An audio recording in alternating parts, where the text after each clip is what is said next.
नमस्कार to all the worthy aspirants. जय Hind. My name is Prateek. I welcome you all to SSB Crack Exams, जहाँ पे आपको defence related exams के लिए आपको प्रिपरेशन आपको दी जाती है, चाहे वो आपका एनडीओ हो, सीडीएस का जैसे जितने भी आपके डिफेंस रिलेटेड एग्जाम्स हो उसके लिए आपको गाइड किया जाता है. तो my dear friends, my warriors, कैसे हो आप लोग? ठीक है. तो आज हम डिस्कस करने वाले हैं बहुत ही इंपॉर्टेंट. आज हम इवेंट्स को हम डिस्कस करने वाले हैं. तो मैं तो यही चाहता हूँ, मैं आपसे एक ही सवाल पूछना चाहूंगा भैया, हाउ इज द जोश? ठीक है भैया, आज आपको बिल्कुल हाई रहना पड़ेगा, क्योंकि आज हम डिस्कस करने वाले हैं 1 अक्टूबर से लेके अभी तक का जितने भी इंपॉर्टेंट इवेंट्स है उसको हम आज डिस्कस करने वाले हैं. ठीक है. So good morning to all of you. और आज हम डिस्कस करेंगे बहुत ही ज्यादा एग्जाम पॉइंट ऑफ व्यू जो इंपॉर्टेंट है, सारी चीजों को हम आज डिस्कस करेंगे. But before we begin, let's talk about the question of the day जो मैंने पूछा था आपसे, है ना. तो भाई, मैंने पिछले क्लास में आपसे एक सवाल पूछा था, जैसे आपको याद होगा. तो उसमें हमने क्या देखा था कि भैया, यूएन कमिश्नर हाल ही में अभी अपॉइंट अभी किए गए हैं, एक इंसान को यहाँ पे किया गया है ह्यूमन राइट्स के रिगार्डिंग, आपको पता होगा. तो भैया क्या है उनका नाम, मैंने आपसे पूछा था. तो भैया, एंटोनियो गुटरेस, आपके वोल्कर टर्क, मैरी रॉबिन्सन, या फिर मिशेल. तो आप बताइए इनमें से कौन थे. ठीक है. बहुत लोगों ने इसका जवाब दिया. आई होप आपको अच्छे से ही कंसेप्ट क्लियर हो गया. मैंने डिटेल में आपको इसके रिगार्डिंग बता दिया था. और इसका जो आंसर है वो है आपका वोल्कर टर्क. ठीक है. तो वोल्कर टर्क जी को हाल ही में अभी यूएन का कमिश्नर बनाया गया इन the field of human rights के लिए. ठीक है. अंडर सेक्रेटरी भी पहले रह चुके हैं, मैंने इसके बारे में आपको बताया था पिछली बार भी. और इनका एक तरीके से बहुत ही अहम भूमिका रही है इन द फील्ड ऑफ आपका ह्यूमन राइट्स में. ठीक है. तो एक बहुत ही ज्यादा आपको देखने को मिलेगा ये जो पर्सनैलिटी है, ये आप कह सकते हो कि इनका एक तरीके से अच्छा खासा योगदान है यहाँ पे. ऑस्ट्रिया से ये बिलोंग रखते हैं. ठीक है. तो इसके बारे में जितना हमें डिस्कस करना था वो ऑलरेडी कर चुके हैं. ठीक है. आ जाते हैं हमारे जो इंपॉर्टेंट इवेंट्स है. ठीक है. तो यहाँ पे देख सकते हैं कि ये जो हमारा जो महीना है अक्टूबर का स्टार्टिंग, अगर आप पूरा देखोगे तो ये पूरा नोबेल पुरस्कार से आपको देखने को मिलेगा, आपको ये इवेंट्स आपको देखने को मिलेंगे मिलेंगे. ठीक है. तो हाल ही में आपको पता होना चाहिए कि नोबेल पुरस्कार अलग अलग आपके फील्ड में यहाँ पे दिया गया है. आप देख सकते हो आपका फिजियोलॉजी में, केमिस्ट्री में, फिजिक्स में, आपका लिटरेचर में, आपका पीस में, या फिर आपका इकोनॉमिक्स में. ठीक है. अलग अलग फील्ड में यहाँ पे दिया जाता है, उसी में से हम एक एक करके सबके बारे में डिस्कस करेंगे. ठीक है ना. तो सवांते पाबू जी को अभी हाल ही में नोबेल पुरस्कार दिया गया है 2022 का इन द फील्ड ऑफ फिजियोलॉजी. ठीक है. तो ये जानना बहुत जरूरी है. अब इसमें इंपॉर्टेंट बात क्या है कि भैया ये कहाँ से बिलोंग रखते हैं. तो ये भैया आपके स्वीडन से ही बिलोंग रखते हैं, स्वीडिश मैन.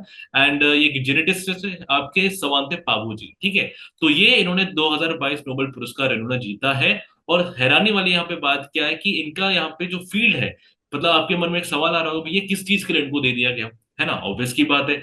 देखो, इन्होंने जो भी, अगर आप देखो, इन्होंने पूरा ह्यूमन एवोल्यूशन, मॉडर्न अगर ह्यूमन एवोल्यूशन की अगर आप बात करोगे, इन्होंने पूरा अच्छे से बड़ी ही ऑर्गेनाइज फॉर्म में इन्होंने सीक्वेंसिंग की है. ठीक है.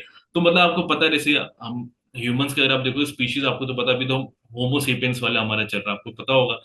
एक टाइम नियांदरतल था, होमो इरेक्टस था, आपको पता है ना. तो भैया अगर आपने एंथ्रोपोलॉजी अगर आपने पढ़ी होगी तो आपको इसके बारे में पता होगा. ठीक है ना, थोड़ा बहुत अगर आपको जानकारी होगी. ठीक है. तो इन्होंने क्या किया ना, इन्होंने पूरा एक तरीके से सिक्वेंसिंग की है, पूरा डेटा इन्होंने अच्छे से कलेक्ट करके इन्होंने बताया है. और पूरा इन्होंने ऑर्गेनाइज फॉर्म में पूरा सीक्वेंसिंग की है, पूरा एंसेस्ट्री की. ठीक है. जो भी आपका ह्यूमन स्पीशीज का आपको देखने को मिला. ठीक है. तो ये पूरा जो सीक्वेंसिंग है बड़े अच्छे फॉर्म में, और फिर वहां से इन्होंने फिर बताया कि भाई ह्यूमन एवोल्यूशन में एक तरीके से कैसा हमें ये एक तरीके से सिस्टम देखने को मिलता है. तो इसी क्षेत्र में इनको एक तरीके से ये अवार्ड दिया गया है. ठीक है. तो ये बहुत ही इंपॉर्टेंट है. अगर आप देखोगे इनका बैकग्राउंड पूरा देखोगे तो फिर सबके सब फादर भी देखोगे वो भी एकेडमिक्स वाले फील्ड में रहे, तो मतलब बड़ा ही रिस्पेक्टेड इनका बैकग्राउंड रहा है. ठीक है ना.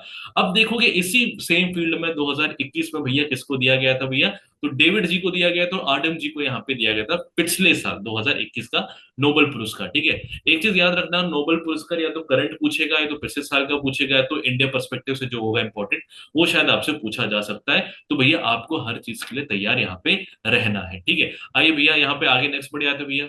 नेक्स्ट यहाँ पे क्या खबर है, सेम नोबेल पुरस्कार की बात करेंगे यहाँ पे, कि एनी एरनॉक्स जी को. ठीक है. आप यहाँ पे देख सकते हो उनकी पिक्चर, लगभग आपकी ये 82 साल की लगभग है ये. तो इनको भी नोबेल पुरस्कार यहाँ पे दिया गया है in the field of literature. ठीक है. अब क्या इन्होंने ऐसा खास काम किया है, तो सबसे पहले मैं आपको बताना चाहूंगा भैया, इनका जो बिलोंगिंग है ये फ्रांस से ये एक तरीके से अपना ये रखती है. और इनको सबसे बड़ा यहाँ पे अगर आप देखोगे जो बहुत अहम इनकी कंट्रीब्यूशन यहाँ पे रही है वो ये है कि इन्होंने जो भी चीज लिखी है, आप इनकी कई किताबें अगर आप देखोगे जो पब्लिश हुई है, उनमें इन्होंने सामाजिक मुद्दों पे बहुत ज्यादा इन्होंने बात अपनी रखी है। Gender issue, social issue, class issue के रिगार्डिंग इन्होंने बड़े ही नॉन कॉम्प्रोमाइजिंग, बहुत बहुत ही करेजियस बिहेवियर से इन्होंने अपनी बातें रखी है। और एक तरीके से समाज में ये बात पहुंचाई अपनी कि भैया एक तरीके से आप कह सकते हो कि जो कुछ ऐसे इश्यूज है जिसके बारे में कुछ ज्यादा डिस्कशन नहीं करना चाहता है, उसी मुद्दे पे इन्होंने बहुत ही करेजियस फॉर्म में इन्होंने बातें अपने रखी है। ठीक है, तो जिसे आप यहाँ पे देख सकते हो, ये आपकी एक फ्रेंच राइटर है और इनको नोबेल पुरस्कार दिया गया इन द फील्ड ऑफ लिटरेचर 2022। ठीक है, ये आपको पता होना चाहिए। इनको अवार्ड दिया गया, क्यों दिया गया है भैया, आपको पता होना है। सलमान रुश्दी जी भी अगर आप देखोगे तो पहले वो थे, ठीक है, बट इनको यहाँ पे दे दिया गया। ठीक है, तो इनको दिया गया है awarded for her courage and clinical equity. ठीक है, अगर आप देखोगे इनका बहुत ही करेजियस बिहेवियर है, बड़ा ही नॉन कॉम्प्रोमाइजिंग बिहेवियर है किसी भी मुद्दों को लिखने के लिए। ठीक है ना, खासकर सोशल इश्यूज, क्लास इश्यूज, इसके रिगार्डिंग बातें रखती है, बहुत अच्छे से यहाँ पे बात अपनी रखती है बेबाक तरीके से। ठीक है ना, तो अगर इसी सेम चीज अगर हम पिछले साल अगर बात करें 2021 में, तो आपको देखने को मिलेगा अब्दुल रज़ाक गुरना जी को यहाँ पे दिया गया था 2021 का नोबेल पुरस्कार इन द फील्ड ऑफ लिटरेचर। अब उनका अगर आप देखोगे तो वो भी तंजानिया बिलोंगिंग से है, और उन्होंने भी सेम अगर आप देखो बड़ा ही नॉन कॉम्प्रोमाइजिंग बिहेवियर से उन्होंने भी कई सारे मुद्दों को उठाया था, खासकर जो कॉलोनाइजेशन जो आपको अफ्रीका में देखने को मिलता है, उसके रिगार्डिंग उन्होंने बड़ी बेबाकी से अपने कई सारे किताबों में उन्होंने मेंशन किया हुआ है। तो उनको तो भैया 2021 का भैया आपको अवार्ड दिया गया था। चलो ठीक है, अब आगे बढ़े थे भाई साहब। ठीक है, नोबेल वाले जो आपके सिस्टम होते हैं ना नोबेल पुरस्कार के, ये सारी चीजें आपको पता होनी चाहिए। चलो, अब नेक्स्ट यहाँ पे बात करते हैं नोबेल पुरस्कार इन द फील्ड ऑफ पीस में किसको दिया गया। ठीक है, हमने बात कर ली फिजियोलॉजी, हमने बात कर ली लिटरेचर, अब बात करते हैं पीस के बारे में। ठीक है, तो पीस के बारे में बात करोगे तो यहाँ पे एक इंसान और दो ऑर्गेनाइजेशन को यहाँ पे दिया गया है। ठीक है, तो ये वाला बड़ा ही कंट्रोवर्शियल भी था। अब देखो होता क्या है ना, हर साल आपको देखने को मिलेगा जो नोबेल पुरस्कार जो पीस वाला जो सेक्शन होता है ना, ये बड़ा कंट्रोवर्शियल थोड़ा हो जाता है। ठीक है ना, तो बहरहाल हमें उसमें इतना डिटेल में नहीं जाना है, हम यहाँ पे बात करनी है भाई कौन आपके रेसिपिएंट है। ठीक है, तो यहाँ पे अगर आप देखोगे जो आपकी ह्यूमन राइट्स के जो एडवोकेट है, जिनका नाम है एलिस बियाल्स्की जी, आप इनकी यहाँ पे पिक्चर भी यहाँ पे देख सकते हो, इनको यहाँ पे अवार्ड दिया गया है। ये बेलारूस से बिलोंग रखते हैं। ठीक है, आपको बेलारूस में तो पता है वहां पे डेमोक्रेसी नहीं है। ठीक है, तो डेमोक्रेसी यहाँ पे ये लाना चाहते हैं, ह्यूमन राइट्स एक्टिविस्ट किस्म के है, ये आप कह सकते हो, एडवोकेट तो चलो है बट उसके रिगार्डिंग में बात रखते हैं। और बेलारूस में यहाँ पे सारी चीजें ये लाना चाहते हैं, मतलब ह्यूमन राइट्स के लिए यहाँ पे वो लड़ना चाहते हैं। बट आपको पता है कि भाई अगर आप बेलारूस की बात करोगे तो वहां पे इनको, ये अभी भी still he is in jail, he is behind the bars,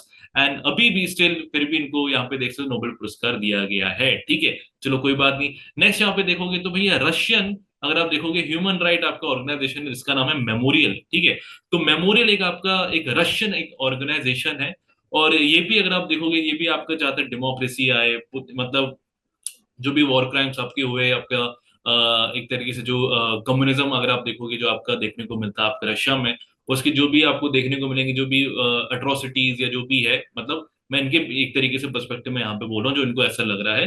तो मेमोरियल का अपना ये है कि भी इनको डेमोक्रेसी लाना, डेमोक्रेटिक राइट्स को चाहते हैं रशिया के लोगों के लिए। और वहां पे वो एक तरीके से ये जो आपको पता होगा रशिया में एक तरीके से जो चीजें चल रही है उसके खिलाफ ये थोड़ा सा ये बातें वगैरह अपनी बयां करते हैं। ठीक है, इसी सेम अगर आप देखोगे प्रोसेस में अगर आप देखोगे तो यूक्रेनियन एक ह्यूमन राइट आपका ऑर्गेनाइजेशन है जिसका नाम है सेंटर फॉर सिविल लिबर्टीज, इनको भी यहाँ पे अवार्ड दिया गया है। सेम वही चीज है, यूक्रेन में भी ये क्या कर रहा है आपका जो सेंटर फॉर सिविल लिबर्टीज है, ये भी यहाँ पे एक तरीके से डेमोक्रेटिक एक तरीके से प्रिंसिपल्स को लाना चाहता है अमंग्स द पीपल, और यहाँ पे वो लोगों के राइट्स के लिए, जनता के हित के लिए वो यहाँ पे काम करना चाहते हैं और वो यहाँ पे इसको प्रमोट करना चाहते हैं। ठीक है ना, तो ये सारी चीजें आपको देखने को मिलेगी इन द फील्ड ऑफ पीस। एक इंसान को दिया गया है जिसका नाम है एलिस बियाल्स्की जी, ये आपके बेलारूस से बिलोंग रखते हैं, और दो ऑर्गेनाइजेशन को यहाँ पे दिया गया है। चलो बहुत बढ़िया, आगे बढ़ जाते हैं इसी के साथ। ठीक है, नेक्स्ट यहाँ पे नोबेल पुरस्कार इन द फील्ड ऑफ केमिस्ट्री। ठीक है, अब केमिस्ट्री की यहाँ पे बात करते हैं तो यहाँ पे आपको देखने को मिलेगा भैया बर्तोजी जी को यहाँ पे मिला गया है, मॉर्टेन जी को यहाँ पे दिया गया है, और बैरी शार्पलिस को यहाँ पे दिया गया है for the development of click chemistry. अब क्लिक केमिस्ट्री आपको क्या होता है, बहुत ही इंपॉर्टेंट ये आपका टॉपिक है, it is a very complicated topic. ठीक है, अब एज अगर आप देखोगे नॉर्मली हम जो एग्जाम्स की तैयारी करें तो हमें इतना डेप्थ में जाने की इतना ज्यादा जरूरी नहीं है क्योंकि इतना ज्यादा रेलिवेंट नहीं होता है। ठीक है, पर थोड़ा सा मैं आपको ऊपर ऊपर से यहाँ पे बता देता हूँ। क्लिक केमिस्ट्री अगर आप देखो मोटा मोटा देखोगे it is very much useful अगर आप देखोगे दवाइयाँ वगैरह बनाने के लिए आजकल इतनी सारी आपको बीमारियां देखने को मिलती है, अलग अलग आपको देखने को मिलता है, तो उसके लिए ऐसी कई सारी दवाइयाँ, ऐसे कई सारे कंपाउंड्स आपको देखने को मिलेंगे, ड्रग्स आपको देखने को मिलेंगे, जिसके लिए क्लिक केमिस्ट्री का आपको प्रोसेस आपको देखने को मिलेगा, बड़ा ही उपयोगी होता है। क्लिक केमिस्ट्री आप ये कह सकते हो कि जैसे फॉर एग्जांपल कि दो आपके मॉलिक्यूल्स है, कोई भी ले सकते हो, है ना। दो कोई भी मॉलिक्यूल्स है, उसको एक तरीके से क्या किया जा रहा है, उसको एक तरीके से बाउंड किया जाता है, ठीक है। प्रोसेस के थ्रू होता है, ऐसा मैं आपको आसानी से बता रहा हूँ, ऐसा नहीं होता है, बट एक बड़ा ही प्रोसेस के थ्रू होता है। मॉलिक्यूल्स को यहाँ पे एक तरीके से बाउंड किया जाता है, एक अलग प्रोसेस से किया जाता है, और उसको इस तरीके से उसको सुपर मॉलिक्यूल के तौर पे बनाया जाता है, जिसकी वजह से एक कई सारे आपको ऐसे कंपाउंड जो दवाई के फॉर्म में आपको देखने को मिलेंगे, which are very much important एक तरीके से ह्यूमैनिटी के लिए। आजकल हमें देखने को मिलती कई सारी बीमारियां हैं, तो उस फील्ड के लिए क्लिक केमिस्ट्री एक बहुत ही ज्यादा आप कह सकते हो इंपॉर्टेंट आपका एलिमेंट यहाँ पे बन सकता है, ठीक है ना। तो click chemistry in the field of देखोगे यही आपका चल रहा है दवाइयाँ के फॉर्म में,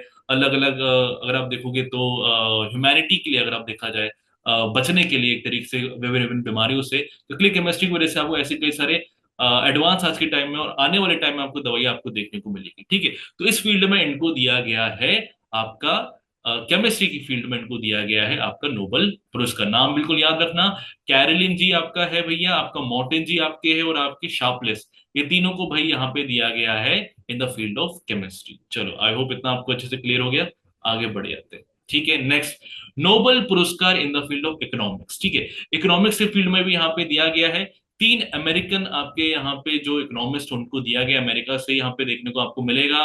कौन कौन है भैया, एक है आपके आपके बेन बेर्नांके जी, डगलस डायमंड जी, और आपके फिलिप आपके जी हो गए। इनको यहाँ पे दिया गया है इकोनॉमिक्स के फील्ड में, ठीक है। अब क्या है इनका पूरा सिस्टम, मैं आपको यहाँ पे ध्यान से आपको आपको आपको यहाँ पे मैं आपको बताना चाहूंगा, ठीक है। यहाँ पे क्या बात है कि एक तरीके से इन्होंने बड़ा ही रिसर्च किया है, इनका बड़ा कंट्रीब्यूशन है इन तीनों का यहाँ पे। ये अभी जो हमारा हालात चल रहा है, अगर आप ग्लोबल लेवल पे देखो कितना इन्फ्लेशन है, economical crisis, Covid 19 situation, Russia Ukraine war, तो बड़ा ही बैंड बजी हुई है इकोनॉमिक, अगर उसके एंगल में अगर देखा जाए तो, ठीक है ना।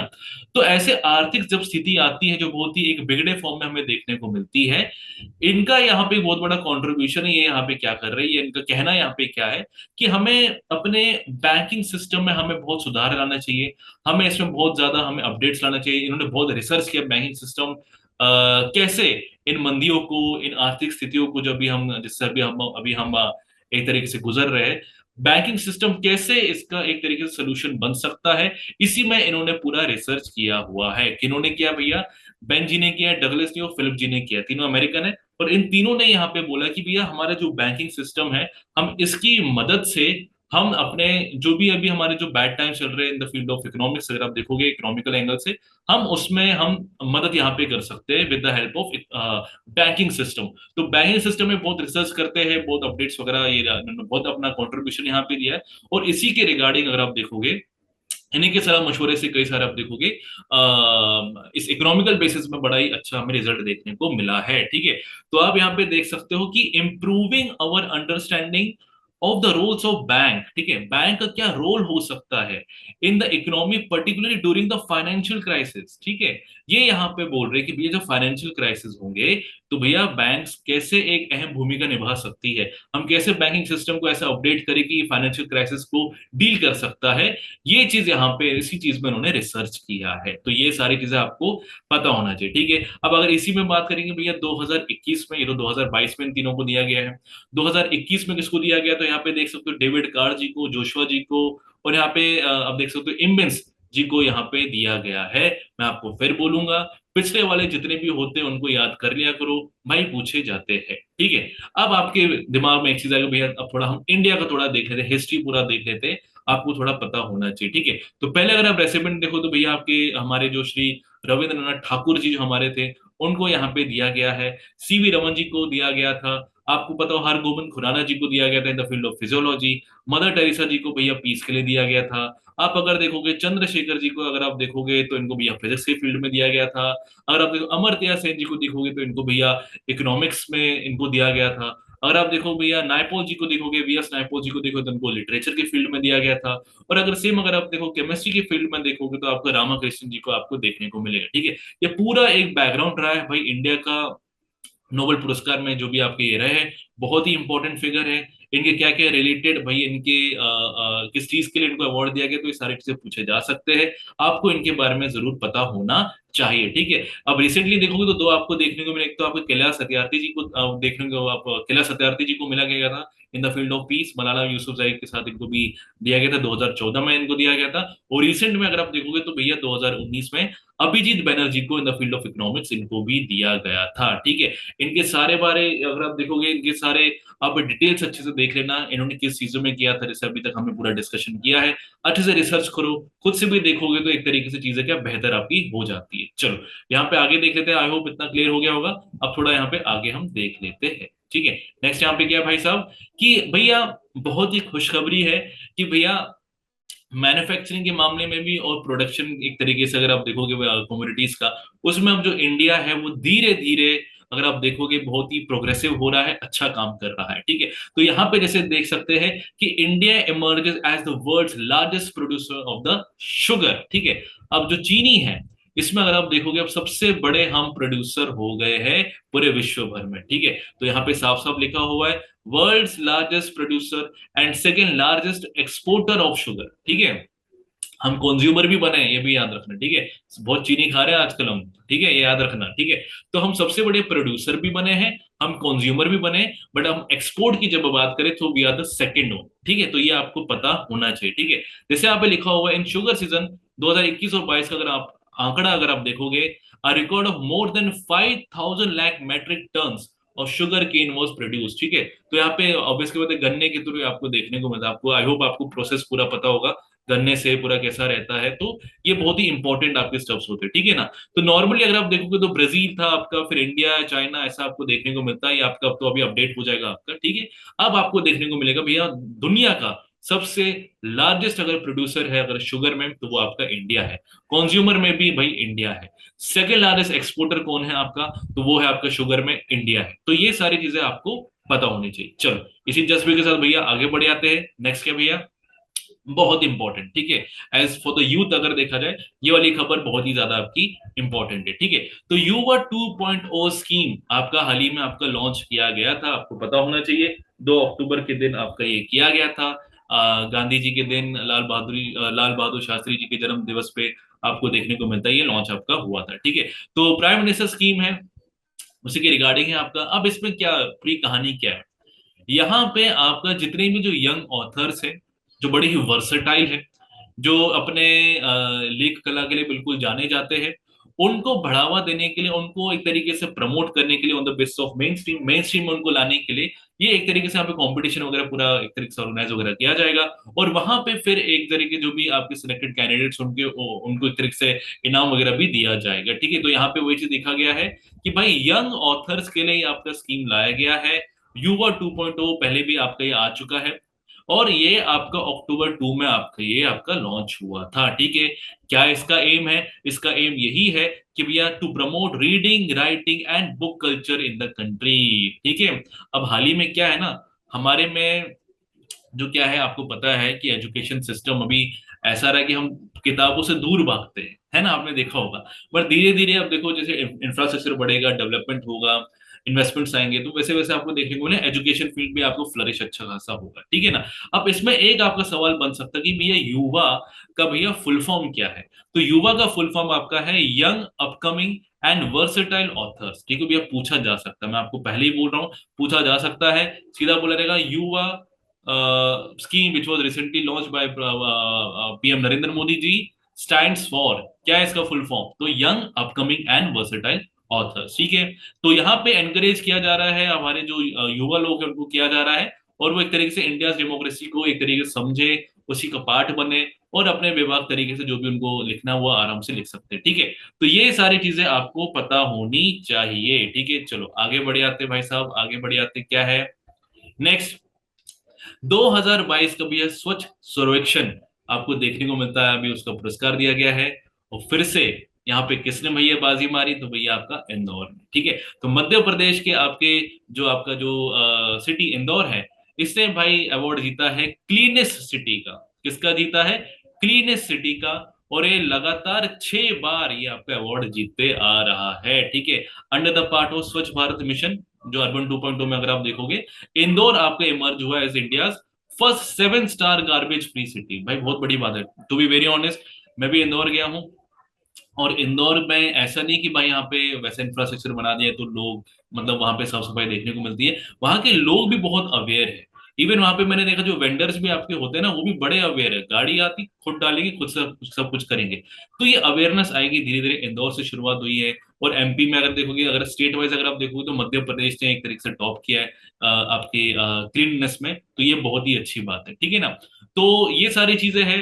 अब दूसरी अगर बात करोगे, तो आपका फॉलोअप में देखो तो सूरत है, भोपाल है, मसूरी है, नवी मुंबई है, विशाखापट्टनम, तिरुपति, ये सारे को अगर आप देखो तो इनको 5 स्टार गार्बेज फ्री यहाँ पे सर्टिफिकेशन दिया है। 7 स्टार दिया है इंदौर को, दिया है, बाकी को 5 स्टार यहाँ पे दिया गया, ठीक है। तो अगर आप रैंक की बात करोगे, तो यहाँ पे दिया हुआ है रैंक 1 आपका इंदौर है, फिर सूरत है, नवी मुंबई है। तो यहाँ पे आप पूरा रैंक यहाँ पे अच्छे से आप यहाँ पे देख सकते हो, ठीक है ना।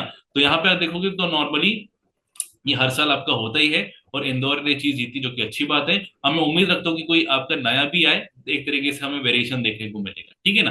तो ये सारी चीजें हैं, इसके रिगार्डिंग मैंने आपको अच्छे से पूरा बता दिया है। चलो आगे बढ़ जाते हैं। नेक्स्ट क्या भैया, कि भाई हाल ही में आपको पता है, बहुत ही एक अच्छी खबर है, क्योंकि मैं इसका आपको पूरा बैकग्राउंड भी बताऊंगा, ठीक है।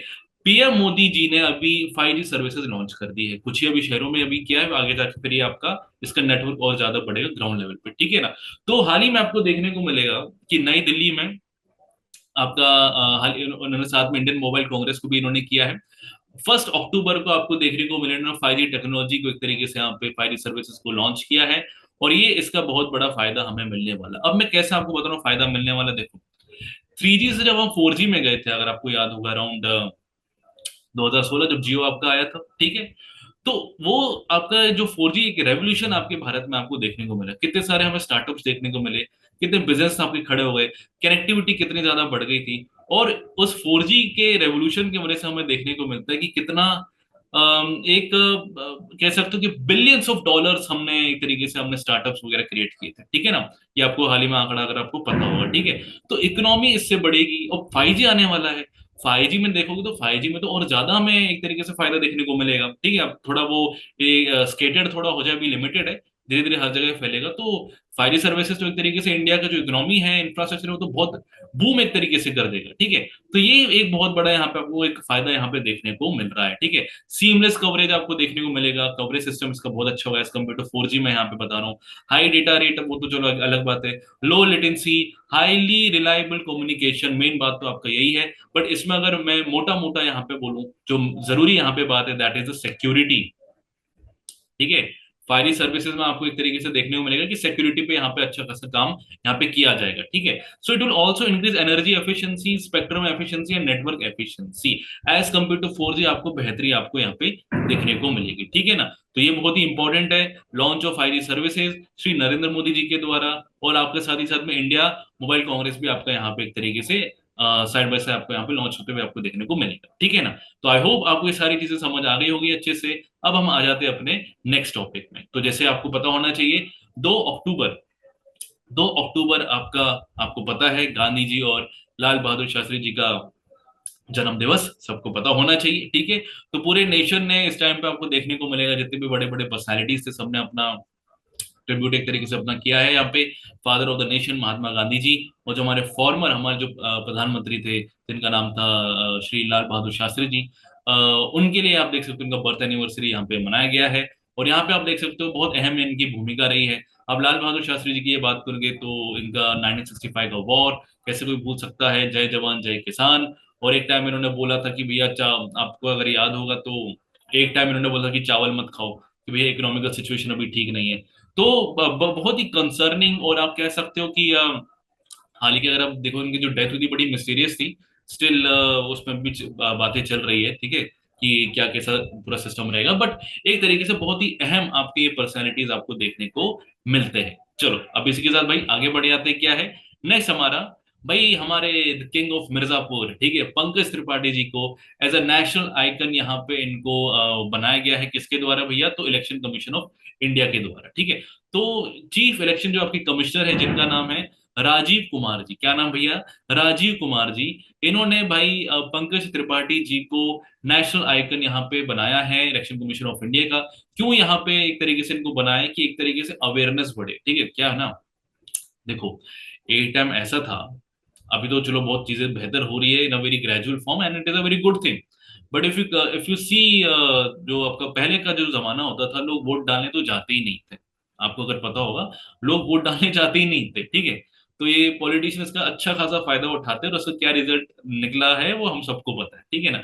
अब रिसेंटली थोड़े लोग थोड़े जागरूक हो रहे हैं, और ये जागरूकता लाने के लिए सारी चीजें आपकी की जाती है। किसी को आइकन बनाया जाता है या कुछ दिवस आपके मनाए जाते हैं, आपको पता होगा, ठीक है। वोटर्स डे मनाया जाता है, जैसे कि आपका गर्ल चाइल्ड डे मनाया जाएगा, दिस डे दैट डे। क्यों? क्योंकि अवेयरनेस बढ़े, लोग समझे, लोग लोग ऐसे नहीं समझेंगे, ठीक है ना। तो यहाँ पे ही पंकज त्रिपाठी जी को इलेक्शन कमीशन ऑफ इंडिया का, अगर आप देखो, नेशनल आइकन यहाँ पे इनको बनाया गया है। मेन यहाँ पे इंपॉर्टेंट भैया कमिश्नर कौन है? तो भैया राजीव कुमार जी है। तो ये आपको पता होना चाहिए, ठीक है। अब यहाँ पे बात कर ले, थोड़ा इलेक्शन कमीशन के बारे में थोड़ा बात कर ले, जो कि इंपॉर्टेंट है कि भैया it is a permanent autonomous and quasi judicial constitutional body, ठीक है। एक ये संवैधानिक बॉडी है, ये आपको पता होना चाहिए, ठीक है। It is a constitutional body, ठीक है। फॉर एग्जाम्पल जैसे आपका सेबी है, security exchange board of India, ठीक है। जो it it actually works regarding the protection of investors और मार्केट रेगुलेशन पूरा करता है, आपको पता होगा, स्टॉक मार्केटिंग वगैरह, ठीक है।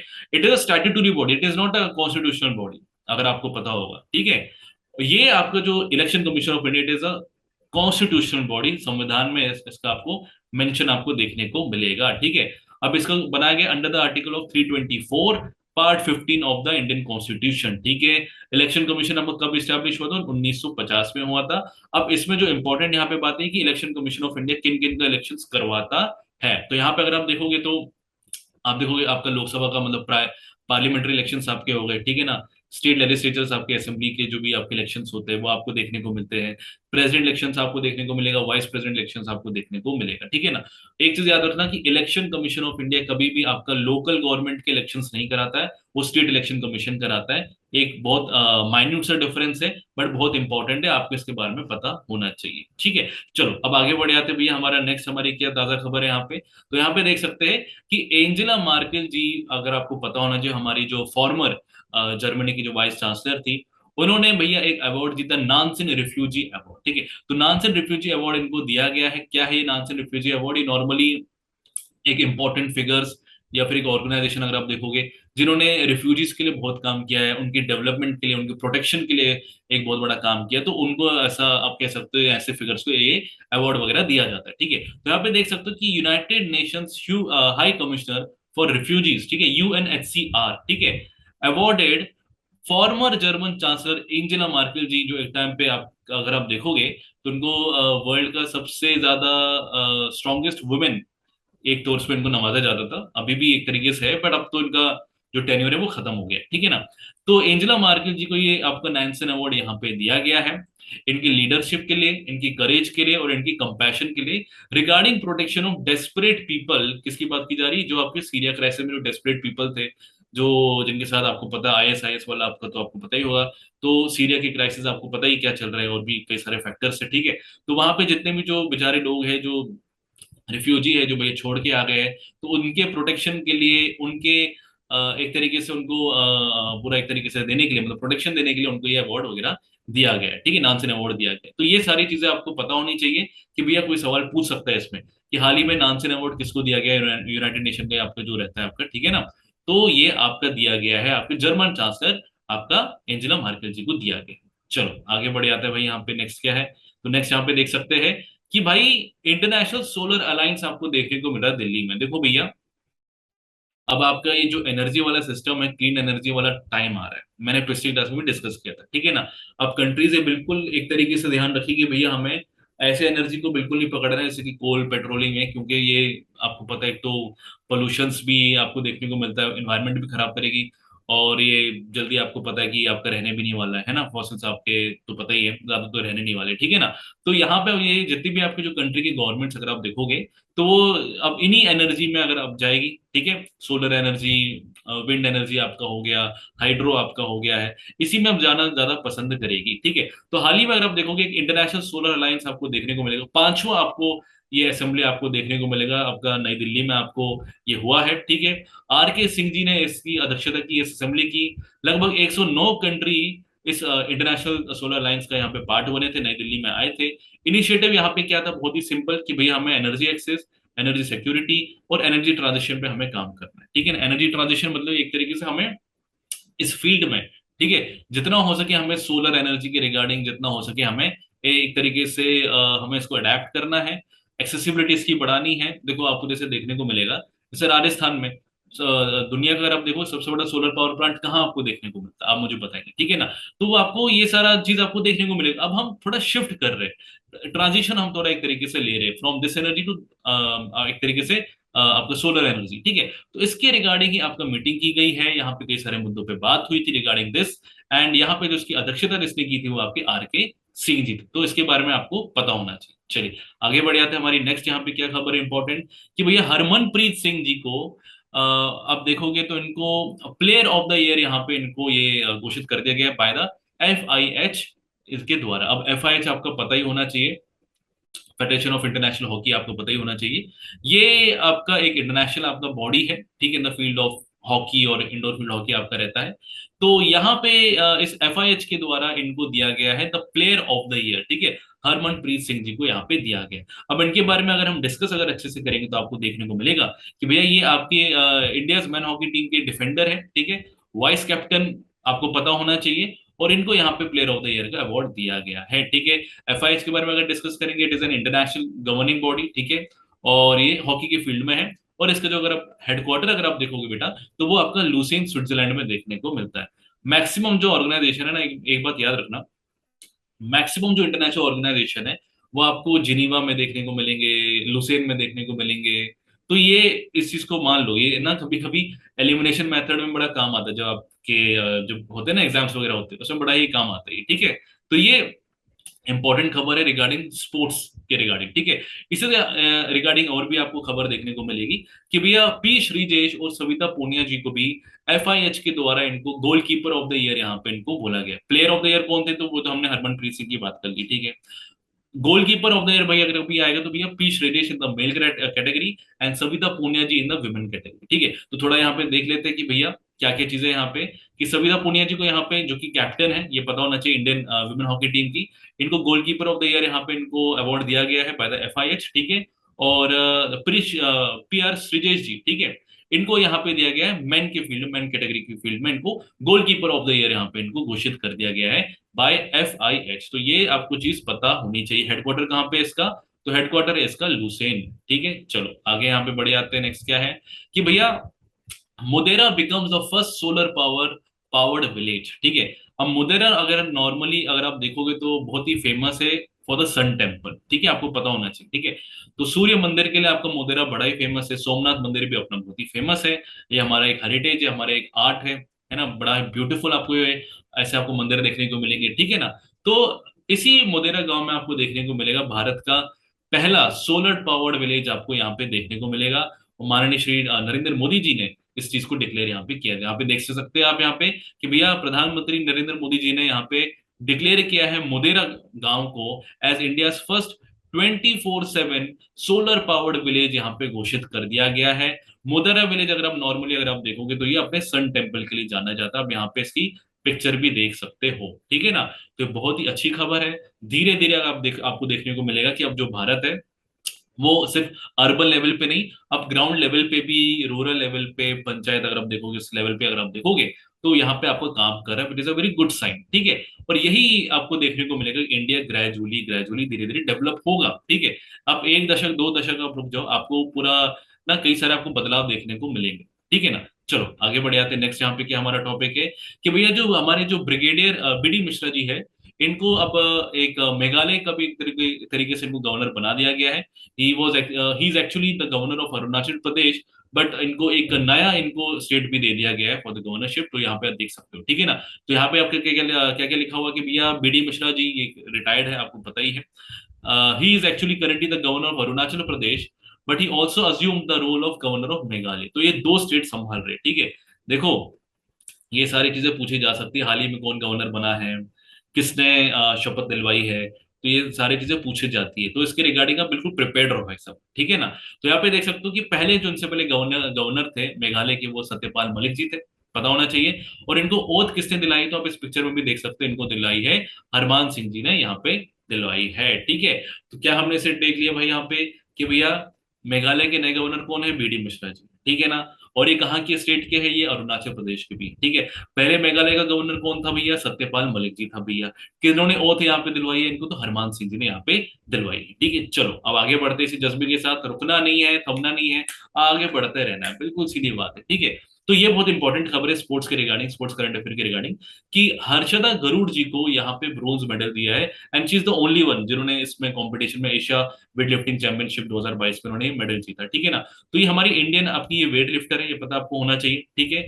हर्षदा गरुड़ जी, ये जूनियर वर्ल्ड चैंपियन तो आपकी रही है, ठीक है। बट अभी इन्होंने, अगर आप देखोगे तो इन्होंने ब्रॉन्ज मेडल इन्होंने जीता है 45 कैटेगरी में, ठीक है। Eight Asian world weight lifting championship 2022। Main यहाँ पे क्या बात है कि ये आपका कहाँ पे हुआ था, तो आपका ये मनामा बहरीन में हुआ था, ठीक है। तो ये सारी चीजें पता होनी चाहिए कि भैया सबसे number one, Asian weight lifting championship 2022 कहाँ पे हुआ था, तो आपका बहरीन में हुआ था। बहरीन में भी कहा, मनामा में हुआ था। कौन जीता है भैया यहाँ पे bronze medal, and she is the only one जो जीती इसमें टूर्नामेंट में, तो आपकी हर्षदा गरुड़ जी है, ठीक है, कोई दिक्कत नहीं है। कैटेगरी क्या, वुमेन कैटेगरी, मतलब 45 कैटेगरी में इनको, 45 kg कैटेगरी में इनको ब्रोंज मेडल यहाँ पे दिया गया है। सो हार्डली कॉन्ग्रेचुलेशन टू, ठीक है। नेक्स्ट यहाँ पे बात कर रहे हैं भाई साहब, और ये तो भैया इतने, बाप रे बाप, ये कितने मेडल जीतते भाई, रुकते नहीं है ना। तो पंकज अडवाणी जी की यहाँ पे अगर बात की जाए, तो पंकज अडवाणी जी को यहाँ पे गोल्ड मेडल दिया गया है, ठीक है। सो 25th गोल्ड मेडल, ठीक है, ऑन दिस वर्ल्ड स्टेज, ठीक है। तो आप देखोगे इनको हाल ही में, ये तो इनको गोल्ड जीतते जा रहे, जीतते जा रहे, रुक ही नहीं रहे भैया। पंकज अडवाणी जी, अगर आप देखोगे, पहले ये स्नूकर खेला करते थे, अब बिलियर्ड्स खेलते हैं, ठीक है, आपको पता होना चाहिए। तो इन्होंने 2022 का जो आपका IBSF वर्ल्ड्स बिलियर्ड चैंपियनशिप जो था, जो आपका कोलालमपुर मलेशिया में आपका जो हुआ था, ये इन्होंने जीता है, ये वाला टाइटल, बहुत बड़ी बात है। और इसी के साथ ही becomes the only Indian player to win most world title. ये इकलौते इंडियन प्लेयर है जिन्होंने सबसे ज्यादा टाइटल जीता है, 5th टाइम इन अ रो, लगातार 5वीं बार इन अ रो इन्होंने जीता है वर्ल्ड स्टेज पे। बहुत बड़ी बात है, इसको आप हल्के में नहीं ले सकते हो। सो मैं यहाँ पे कहूंगा कि भैया हार्टली कॉन्ग्रेचुलेशन, ठीक है। तो ये एक अच्छी खबर है, इंडिया स्पोर्ट्स में भी अच्छा काम कर रहा है। आई होप आने वाले टाइम में हमें ओलंपिक्स में बहुत अच्छा हमें रिजल्ट देखने को मिलेगा। चलो आगे यहाँ पे बढ़ जाते हैं। First athlete to win gold in yogasana, अब आपको इसके बारे में थोड़ा पता होना चाहिए, ठीक है। नेशनल गेम्स आपके चल रहे थे, आपको पता है 36वां नेशनल गेम्स आपका आपका चल ही रहा है, मैं इसके बारे में पहले भी डिस्कस कर चुका हूँ, ठीक है। 12 अक्टूबर तक आपका चल रहा था ये, ठीक है। मतलब कई इवेंट्स वगैरह पूरा मिला के मैं आपको बता रहा हूँ यहाँ पे, ठीक है। तो इसमें अगर आप देखोगे तो जो योगासन वाला जो हाल ही में इसको यहाँ पे ऐड किया गया था, so she became the first athlete, कौन, आपका पूजा पटेल जी, ये गुजरात से बिलोंग रखते हैं। और इन्होंने 36वें नेशनल गेम्स में इन्होंने भैया फर्स्ट, ये एक तरीके से आप कह सकते हो, इन्होंने गोल्ड मेडल यहाँ पे जीता है, ठीक है, बहुत इंपॉर्टेंट है। अब yogasana is one of the 5 sports to be played at national games this year, ठीक है। अब नेशनल गेम्स देखोगे, आपका जो 36वां वाला था, ये पहले गोवा में होने वाला था, बट नहीं हो पाया, डिले डिले होता रहा। फिर बाद में गुजरात में यहाँ पे करवा दिया गया, ठीक है, अलग अलग सिटीज में, जैसे अहमदाबाद में, वडोदरा में, अलग अलग जगह पे यहाँ पे करवाया गया था, ठीक है ना। तो ये आप इनकी पिक्चर देख सकते हो। और नेशनल गेम्स अगर आप पूरे डिटेल में देखोगे, तो भी आप देख सकते हो कि सर्विसेज ने यहाँ पे बाजी पूरी मारी है, लगभग 121 लगभग इन्होंने मेडल जीते हैं। फिर आपका महाराष्ट्र आपको देखने को मिलता है, और ये पूरा मेडल टैली आप यहाँ पे अच्छे से देख सकते हो, ठीक, खुद से भी रिसर्च करो, आपको इससे यहाँ पे पता चल जाएगा। तो एक चीज है, सर्विसेज ने, जो सर्विसेज बोर्ड है, इन्होंने बाजी मारी है, इन्होंने बहुत सारे यहाँ पे मेडल जीते, नेशनल गेम्स की जो रियल विजेता है वो यही है आपकी। चलो आगे यहाँ पे बढ़े आते हैं। नेक्स्ट यहाँ पे हमारा क्या है कि व्योम मित्र, भाई ये बहुत इंपॉर्टेंट है, ठीक है। व्योम मित्र, आपको पता है, एक ह्यूमनॉइड है, मतलब एक आपका एक फीमेल रोबोट आप कह सकते हो। ये इसके बारे में भी आप कह सकते हो कि प्री फ्लाइट अभी ग्राउंड टेस्ट अभी इसका भी हाल ही में इसका चल रहा है, ठीक है ना। तो यहाँ पे देख सकते हैं कि Vyom Mitra the humanoid female robot astronaut design and developed by the ISRO, ठीक है। अब यहाँ पे देख सकते हो इसरो के द्वारा इसको ये बनाया गया है, ये एक आपकी ह्यूमनॉइड आपकी रोबोट है। तो यहाँ पे क्या है कि ये अनमैन्ड आपका टेस्ट मिशन आपका हुआ था, ठीक है। इसके रिगार्डिंग आपको पता है गगनयान का आपका होने वाला है, बहुत ही एक माइलस्टोन होगा। अगर गगनयान वाला आपका एक तरीके से जो मिशन है जो होने वाला है वो अगर एक तरीके से अच्छे से चलेगा, तो यहाँ पे प्री फ्लाइट ग्राउंड टेस्ट हुआ था। मतलब यहाँ पे एक तरीके से पूरा टेस्टिंग यहाँ पे की जा रही है। व्योम में तो एक तरीके से ह्यूमनॉइड रोबोट है, पूरा यहाँ पे जांच वगैरह करेगा, पूरा अच्छे से समझेगा, और उसके बाद एक तरीके से कई सारे डेटा कलेक्शन आपको यहाँ पे देखने को मिलेंगे, ठीक है ना। तो pre flight ground test at the ISRO initial system unit यहाँ पे आपका हुआ था ये, ठीक है। तो व्योम मित्र, ये कभी सवाल पूछा जा सकता है भाई भाई साहब, बिल्कुल, कि भाई व्योम मित्र ये क्या है, व्हाट इज व्योम मित्र। तो Vyom Mitra is nothing but a humanoid या फिर एक फीमेल आपकी रोबोट एस्ट्रोनॉट है, ठीक है ना। तो ये कुछ जानकारी इसके बारे में आपको पता होना चाहिए। इसरो का आपका हेडक्वार्टर कहाँ पे, बेंगलुरु में है। बट इसका जो अगर आप देखोगे तो इसका जो नॉर्मली उसके रॉकेट लॉन्चेस आपके जो होते हैं वो सतीश धवन वाले सेंटर में होते हैं, तो कंफ्यूज नहीं होना, ठीक है। नेक्स्ट यहाँ पे देख लेते हैं क्या है कि भाई रेलवे ने हाल ही में यहाँ पे भैया प्लान एक तरीके से इनके द्वारा यहाँ पे बोला गया है कि हम एक तरीके से 2030 तक हम नेट जीरो कार्बन एमिशन में एक तरीके से हम ध्यान देंगे, ठीक है। और कार्बन एमिशन पे हम एक तरीके से बहुत ही कंट्रोल करेंगे, और जितना हो सके ना करेंगे बाय 2030, ठीक है। अभी बहुत बड़ी बात है, अगर ऐसा रहेगा तो एक तरीके से माइलस्टोन रहेगा। अब इंडिया अपने में बोलता है अभी, जैसे कि आपका जब समिट हुआ था तो उसमें इंडिया ने बोला था कि हम 2070 से हम नेट जीरो कार्बन एमिशन करेंगे। देखते हैं क्या होता है, टाइम लगेगा। बट अब ऐसा अगर रखा है इन्होंने टारगेट, तो देखते हैं होता है कि नहीं होता, बट अच्छी बात है, ठीक है।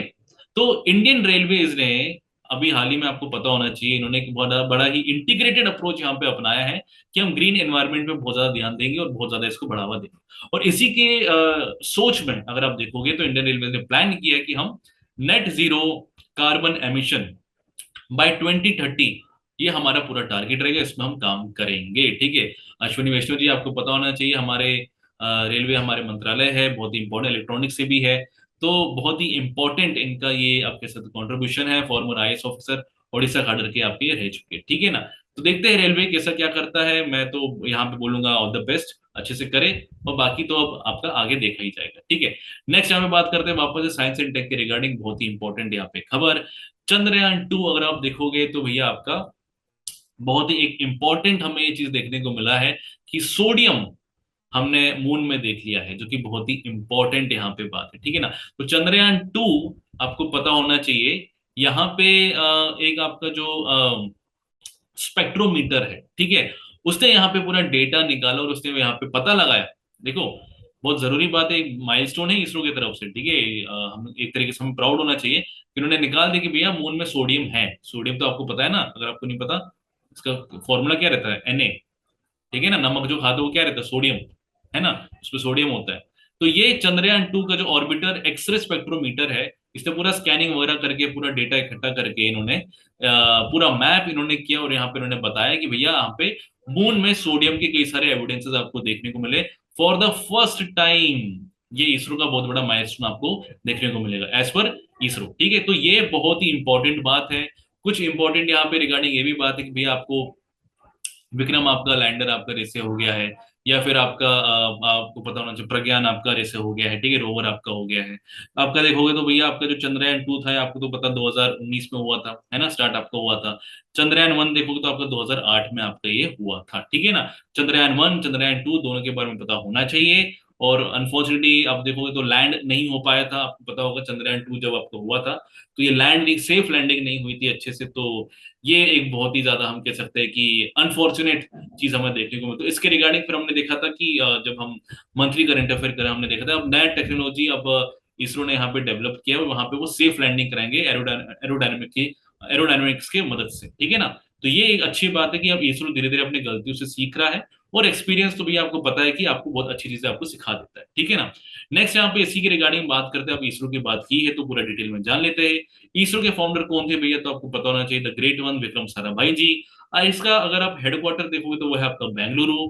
इसरो के चेयरमैन अभी देखोगे तो एस सोमनाथ जी है। ये आपको पता होना चाहिए, ठीक है।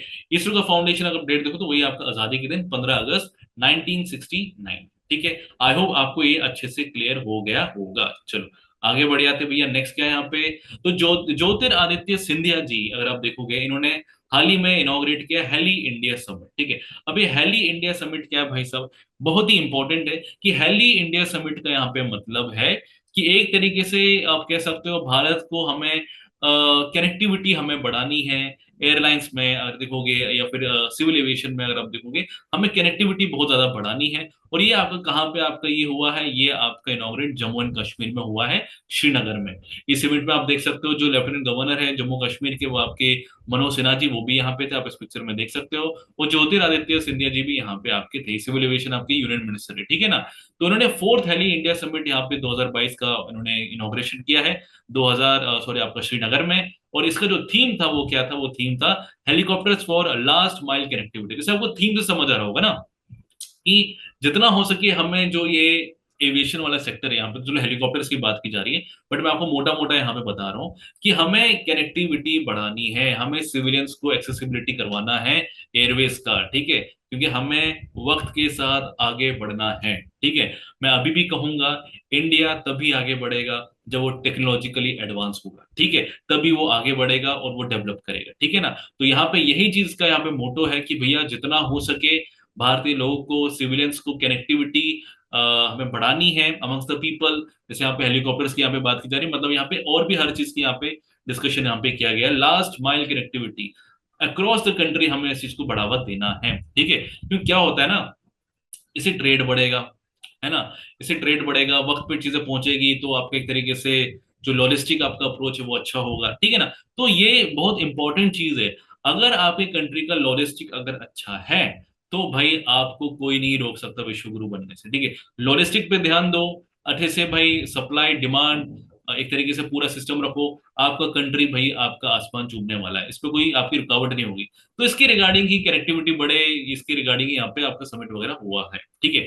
नेक्स्ट यहाँ पे बात करेंगे, तो आपको पता होना चाहिए कि भैया 2023 का जो नेशनल गेम्स आपका होने वाला है, जो कि पहले गोवा में ही होने वाला था 2022 का भी, ठीक है। तो वो अब आपका देखने को मिलेगा, अब वापस से गोवा करेगा 2023 का, ठीक है। तो बहुत ही इंपॉर्टेंट है कि भैया ये जो आपका जो नेशनल गेम्स है जो अभी गुजरात में अभी हुआ आपका, नॉर्मली अब तो वो हो गया खत्म, ठीक है। अब जो नेक्स्ट आपका जो होने वाला है वो आपका होने वाला है गोवा में, ठीक है। तो यहाँ पे देख सकते हैं द इंडियन ओलंपिक एसोसिएशन, देखो इंडियन ओलंपिक एसोसिएशन ही सब देखते हैं, CWG का भी, नेशनल गेम्स का पूरा जो गवर्निंग बॉडी आपका इंडियन ओलंपिक एसोसिएशन है, इसके बारे में डिस्कस करेंगे, ठीक है। इन्होंने अनाउंस किया है, announce that the 37th national games 2023 will be hosted by Goa, जो कि पहले गोवा में ही होने वाला था अभी कभी, बट नहीं हो पाया था, ठीक है। 36th national games was initially scheduled to be held in Goa. 2016 में ही एक तरीके से हो गया था कि भैया गोवा में ही होगा, बट इट वाज पोस्टपोन, और बहुत बार ये पोस्टपोन हुआ, और फिर बाद में लेटर आपके गुजरात में ही हो गया, फिर बाद में गोवा का भैया नाम कट गया था आपका, ठीक है। तो ये सारी चीजें आपको पता होनी चाहिए। इसके रिगार्डिंग कुछ बात कर लेते हैं कि भैया नेशनल गेम्स के बारे में थोड़ा डिस्कस कर लेते हैं, ठीक है। तो नेशनल गेम्स अगर आप देखोगे तो आपका अभी रिसेंटली अगर आप देखोगे जो लास्ट हुआ था गुजरात से पहले, तो वो आपको केरल में आपको देखने को मिलता है 2015 में, ठीक है ना। Next, the first national games was organised in India as Indian Olympic games in 1924 in Lahore. पहला देखोगे तो भैया 1924 लाहौर में आपको देखने को मिलता है, पहले अनडिवाइडेड थे ना, तो वो चीज आपको देखने को मिलेगी, पहले आपको लाहौर में आपको देखने को मिलेगा, ठीक है। तो नेशनल गेम्स के रिगार्डिंग आई होप आपको अच्छे से पूरा जानकारी यहाँ पे मिल गई है। चलो भाई साहब आगे बढ़े आते हैं, नेक्स्ट क्या है भैया, इंडियन ओलंपिक एसोसिएशन, जैसे मैंने आपको बताया था बहुत ही इंपॉर्टेंट है, इसका चीजें पूछी जा सकती क्योंकि ये जो आपका बॉडी है ना, ये कई सारे गेम्स को एक तरीके से गवर्न करता है, सुपरवाइज करता है, तो इसके बारे में आपको पता होना चाहिए, ठीक है ना। तो यहाँ पे जैसे देख सकते हैं कि इट वाज सेटअप इन 1927, कब भैया आपका हुआ था, 1927 में आपका ये पूरा सेटअप आपका हुआ था, ठीक है। आई होप इतना आपको क्लियर हो गया है। नेक्स्ट यहाँ पे देखोगे तो ये आपका एक गवर्निंग बॉडी है for the Olympic movement and the Commonwealth games in India, ठीक है ना। CWG का गेम और आपका जो ओलंपिक आपके जो मूवमेंट्स आपके, उसको एक तरीके से ये एक गवर्निंग बॉडी सुपरवाइज आपके पूरा अच्छे से करता है। अगर आप इसका पूरा हिस्ट्री अगर देखोगे तो सर दोराबजी टाटा जी जो अगर आप देखोगे तो ये हमारे पहले इसके अध्यक्ष थे IOA के, मतलब इंडियन ओलंपिक एसोसिएशन के। और जो एक्टिंग प्रेसिडेंट है अभी अगर आप देखो तो अनिल खन्ना जी है। हेडक्वार्टर कहाँ पे है IOA का, तो वो आपका नई दिल्ली में है, ठीक है ना। अब आपके लिए एक सवाल है मुझे बताना कि भैया जो कॉमनवेल्थ गेम्स है जो अभी हम खेल रहे हैं, क्या हमें इसका अभी भी पार्टिसिपेंट के तौर पे अभी हमें रहना चाहिए कि नहीं? क्या ये कॉलोनाइजेशन को एक तरीके से क्रिटिसाइज तो नहीं कर रहा अभी भी? ठीक है, आप मुझे बताना अच्छे से, ठीक है ना? तो ये सारी चीजें इंपॉर्टेंट है, ये सारी चीजें हमारे एग्जाम पॉइंट ऑफ व्यू से बहुत ही ज्यादा रेलिवेंट है, तो आपको ये सारी चीजें पता होनी चाहिए, ठीक है। अब तो ये बहुत ही इंपॉर्टेंट खबर है, महाकाल महाकाल महाकाल, जय महाकाल, ठीक है। तो हाल ही में आपको देखने को मिलेगा, आपको उज्जैन में, मध्य प्रदेश में, महाकाल लोक कॉरिडोर का प्रोजेक्ट आपका यहाँ पे इनॉग्रेट आपको हुआ है। आप यहाँ पे पिक्चर भी यहाँ पे देख सकते हो। और एक तरीके से जो आपका ये जो रिलीजियस कैपिटल है, देखो, मध्य प्रदेश का जो रिलीजियस कैपिटल है दैट इज योर उज्जैन, ठीक है। एडमिनिस्ट्रेटिव कैपिटल इज भोपाल, ठीक है। इंदौर को बोला जाता है it is a financial capital, ठीक है। जबलपुर को बोला जाता है it is a cultural capital. तो ये कुछ जगह है, बहुत इंपॉर्टेंट है, अलग अलग स्टेट के बारे में थोड़ा आपको जानकारी होनी चाहिए, ठीक है ना। तो महाकाल का यहाँ पे कॉरिडोर आपका यहाँ पे इनॉग्रेट हुआ है, महाकालेश्वर टेम्पल के पास ही आपको देखने को मिलेगा, मतलब वहां पे ही आपका हुआ है ये। उज्जैन आपके मध्य प्रदेश में हुआ है। और ये आप देखो तो काशी विश्वनाथ का जो कॉरिडोर है उससे भी बहुत ज्यादा बड़ा है ये, ठीक है, ये छोटा मोटा नहीं है। तो आप देख सकते हो Mahakaleshwar one of the 12 jyotirlingas of India, 12 ज्योतिर्लिंग है। मध्य प्रदेश में आपको दो आपको देखने को मिलेंगे, एक तो महाकालेश्वर उज्जैन में, और आपको दूसरा ओमकारेश्वर आपको देखने को मिलेगा, ठीक है। तो ये चीजें पता होनी चाहिए, ठीक है ना। तो the plan is under the Mahakal मंदिर परिसर विस्तार योजना, ठीक है ना। तो ये स्कीम भी कभी कभी पूछ लेता बेटा, ठीक है, कि भैया ये जो महाकाल लोग अभी जो कॉरिडोर आपका इनॉग्रेट हुआ है, ये किस योजना के अंतर्गत आता है? तो ये पता होना चाहिए, महाकाल मंदिर परिसर आपका विस्तार योजना के तहत आपका ये आता है, ठीक है ना। फेजेस में हो रहा है धीरे धीरे आपका, देखो बहुत बड़ा प्रोजेक्ट है, फेजेस में ही होगा, पहला हो गया है, अब धीरे धीरे आगे भी आपका ये होता जाएगा। चलो आगे यहाँ पे बढ़ जाते हैं, नेक्स्ट क्या है? तो भैया बर्थ एनिवर्सरी ऑफ लोकनायक 11 अक्टूबर को याद रखना, ये मनाया आपका जाता है। तो लोक नायक आपके जिसको बोला जाता है जयप्रकाश नारायण जी, बहुत ही इंपॉर्टेंट है, बिहार से जुड़े हुए आपके सोशल रिफॉर्म, सोशल मूवमेंट्स के लिए उन्होंने बहुत यहाँ पे लड़ाई उन्होंने लड़ी भी थी। इमरजेंसी के टाइम में बहुत ही ज्यादा एक सिंबॉलिक फिगर थे, ठीक है। और आपको देखने को मिलेगा कि इंडियन पॉलिटिक्स में इनका बहुत बड़ा इनका योगदान है। एंड अगर आप देखो तो जनता पार्टी के जो फाउंडर है एक तरीके से, इन्होंने जयप्रकाश नारायण जी ने किया हुआ है, ठीक है। तो थोड़ा डिटेल में देख लेते हैं कि इनको लोकनायक बोला जाता है, ये तो बहुत इंपॉर्टेंट है, ठीक है ना। कि 11 अक्टूबर को 1902 में इनका जन्म हुआ था, कहाँ पे? तो सिताद्यारा आपके विलेज बिहार में इनका हुआ था। और यहाँ पे अगर आप देखोगे तो हमारे जो अमित शाह जी हमारे जो होम मिनिस्टर है, वो यहाँ पे आए थे, इनका स्टैच्यू भी एक तरीके से यहाँ पे इन्होंने किया था इसको, मतलब पूरा एस्टैब्लिशमेंट यहाँ पे किया था, ठीक है ना। So he was the leader of the Bihar movement, जैसे मैंने आपको बताया बिहार मूवमेंट में इनका बहुत बड़ा योगदान है, लीड कर रहे थे आपके। And he was actually a very symbolic figure during the time of emergency, आपको अगर याद होगा, ठीक है ना। तो अपोजिशन में थे तो बड़ा ही सिंबॉलिक फिगर थे, यही लीड कर रहे थे पूरे, ठीक है। And he is also the founder of the Janata party, है ना। जो भी आप देखोगे जनता पार्टी आपको देखने को मिलती, तो इनका बहुत ही बड़ा योगदान आपको यहाँ पे देखने को मिलता है, ठीक है। मैंने आपको थोड़ा कम्युनिस्ट इनका आप देख सकते हो आइडियोलॉजी इनका था, बट सोशल रिफॉर्म्स में इनका इन्होंने बहुत बड़ा यहाँ पे योगदान दिया हुआ है, इंडियन पॉलिटिक्स में इनका बहुत अच्छा खासा कंट्रीब्यूशन यहाँ, ठीक है। चलो बहुत बढ़िया। नेक्स्ट यहाँ पे देख लेते हैं कि FIFA under 17 women's world cup 2022 का आपको पता होना चाहिए, इंडिया होस्ट कर रहा है, और बहुत ही अच्छी बात है हमारे इंडिया के लिए भी। और हमारे एक तरीके से इंडिया में जो हमारी जो विमेन है, एक तरीके से उनको बढ़ावा देने के लिए, उनको स्पोर्ट्स में एक तरीके से और ज्यादा बढ़ावा देने के लिए यहाँ पे सारी चीजें हो रही है, which is a very good sign, ठीक है। तो यहाँ पे देख सकते हैं जो फीफा अंडर 17 जो विमेन का आपको देख रहे को मिल रहा है, फीफा वर्ल्ड कप आपको देखने को मिल रहा है, 7वां एडिशन आपको देखने को मिल रहा है, वो आपको कहाँ पे हो रहा है? वो आपका इंडिया में आपका हो रहा है, फ्रॉम 11 अक्टूबर से लेके 30 तक आपके चलेगा, मतलब ये चल रहा है, ठीक है, अभी, ठीक है। So this tournament will be in Goa, Navi Mumbai and Bhubaneswar, ठीक है। कहाँ कहाँ पे होगा सिटीज में? तो गोवा, पहले तो स्टेट आपका गोवा में हो रहा है, नवी मुंबई में हो रहा है आपका, भुवनेश्वर में आपका हो रहा है। अगर इसका जो सक्सेसफुल टीम की अगर आप बात करोगे तो वो आपका नॉर्थ कोरिया है, बहुत ही सक्सेसफुल टीम है, और 2 टाइम आपके वर्ल्ड चैंपियन भी आपके रह चुके हैं, ठीक है ना। तो आई होप इंडिया जीते अंडर 17 का FIFA world cup. Asia cup तो हम जीत, हमारी जो महिला टीम है भारतीय क्रिकेट टीम की, उन्होंने एशिया कप तो जीत ही लिया है। आई होप फीफा वाला भी हमारी जो गर्ल्स है वो अच्छे से उसमें काम करे, ठीक है ना। तो स्पोर्ट्स की जो रिगार्डिंग जितने भी जो मुझे इंपॉर्टेंट जो फैक्ट्स लगे हैं, जो भी मुझे लगे कि भाई इंपॉर्टेंट है, उसके बारे में आपको यहाँ पे पेश कर देता हूँ, ठीक है ना। नेक्स्ट यहाँ पे बात कर लेते हैं जो बहुत ही इंपॉर्टेंट है, डीवाई चंद्रचूड़ की यहाँ पे बात हमने की थी, डीवाई चंद्रचूड़ की हमने बात की थी पिछले वाले क्लास में भी, कि भैया ये नालसा के एक तरीके से आपके ये एग्जीक्यूटिव आपके बनाए गए थे। अब बहुत ही इंपॉर्टेंट है कि ये हमारे होने वाले हैं 9 नवंबर से, next chief justice of India, ठीक है। क्योंकि हमारे जो यूयू ललित जी है, जो यूयू ललित जी है, ये तो भैया रिटायर हो रहे हैं नवंबर 8 को 2022 को, ठीक है ना, ये रिटायर हो रहे 2022 8 नवंबर को, ठीक है। तो यूयू ललित जी ने ही यहाँ पे अपना सक्सेसर चुना था, इन्हीं को जिम्मेदारी दी गई थी। तो यूयू ललित जी ने भैया जस्टिस आपके जो डीवाई चंद्रचूड़ जी है, ठीक है, उनको यहाँ पे बनाया कि भैया मेरा जो सक्सेसर होगा वो यही होगा, ठीक है। तो ये he is going to be become the first chief justice of India whose father Y B Chandrachud was also one, ठीक है। देखो लीगेसी चल रही है, पापा भी जो इनके थे वाई बी चंद्रचूड़ जी, ठीक है, वो भी चीफ जस्टिस रह चुके हैं भारत के। अब उनके जो बेटे हैं डीवाई चंद्रचूड़ जी, ये भी रहेंगे, तो अच्छी बात है भैया। वो एक तरीके से शान रहेगी भाई, फैमिली में दो दो चीफ जस्टिस आपको देखने को मिल रहे हैं, है ना। और यहाँ पे तो एक भी देखने को नहीं मिल रहा है हर जगह पे, है ना। तो ये अच्छी बात है। और देखने को मिलता है इनका परफॉर्मेंस कैसा क्या रहता है, ठीक है। और ये कैसे हमारे जुडिशियल सिस्टम में अपना योगदान देते हैं, उसके बारे में हम अच्छे से डिस्कस करेंगे, ठीक है। नेक्स्ट यहाँ पे देख लेते हैं भाई क्या है। India first slender loris sanctuary, बहुत इंपॉर्टेंट है। वाइल्ड लाइफ के रिगार्डिंग देखोगे तो ये बहुत ही ज्यादा इंपॉर्टेंट आपकी खबर है, ठीक है। अब ये स्लेंडर लॉरेस क्या होता है? स्लेंडर लॉरेस आपका ये है जो आप इसको अच्छे से पिक्चर में आप यहाँ पे देख सकते हो, ठीक है ना। स्लेंडर लॉरेस एक आपका देखोगे आपका नॉक्टर्नल आपका मैमल है, ठीक है। नॉक्टर्नल मैमल मतलब कि ये ऐसे जानवर है जो दिन में सोते हैं और रात में जागते हैं, ठीक है। अब आप बोलोगे सर ये तो मैं भी करता हूँ, तो मैं भी नॉक्टर्नल हूँ क्या? तो भैया थोड़ा रुक जाओ, ठीक है। तो यहाँ पे बात है कि ऐसे जानवर जैसे बैट्स आपके हो गए, आउल आपका हो गया है, जैसे आपका स्लेंडर आपका लॉरेस है, ये ऐसे है जो आपका रात में आपके एक्टिव होते हैं, रात में शिकार करते हैं, रात में सब कुछ करते हैं, और दिन में मस्त घोड़े बेच के वही सो जाते हैं, ठीक है ना। तो इनको नॉक्टर्नल एनिमल्स इनको बोला जाता है, ठीक है।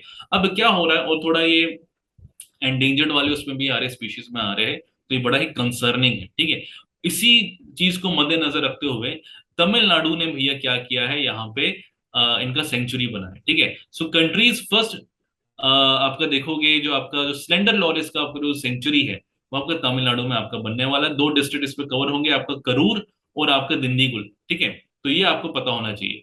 अगर कभी सवाल बनेगा कि भैया भारत का पहला आपको स्लेंडर लॉरेस ये जो जानवर है आपका, इसका सेंचुरी कहाँ पे देखने को मिल रहा है भारत में पहला? तो वो आपका देखने को मिल रहा है तमिलनाडु में, ठीक है। डिस्ट्रिक्ट इतना इंपॉर्टेंट नहीं है, बट फिर भी याद कर लो कि करूर और दिंडीगुल आपके डिस्ट्रिक्ट्स में आपके शामिल होंगे, ठीक है ना। तो स्टैंडर्ड नॉलेज के अगर बारे में बात करें, बड़ा ही आपका ये नॉक्टर्नल मैमल है, ठीक है। आप यहाँ पे देखो बड़ी बड़ी आंखें इसकी है ना। और ये आपका एर्बोरियल है। एर्बोरियल मतलब कि ये पेड़ में चढ़ने वाला, देखो ऐसे जानवर जो आपके पेड़ में आपके रहते हैं, जो पेड़ में चढ़ते बढ़ते हैं, जो पेड़ी में रहते हैं, है ना, ऐसे को एर्बोरियल यहाँ पे बोला जाता है, ठीक है। तो इनका नेचर ऐसा है, ये ट्री वाले लाइफ में ही आपकी मोस्ट ऑफ द टाइम आपका व्यतीत करते हैं, ठीक है। तो आई होप आपको ये अच्छे से पता होगा। ये आपको जो स्लेंडर लॉरेस है ना, ये आपको भारत में भी देखने को मिलेगा, और ये आपको देखने को मिलेगा श्रीलंका में भी आपको देखने को मिलेगा, ठीक है।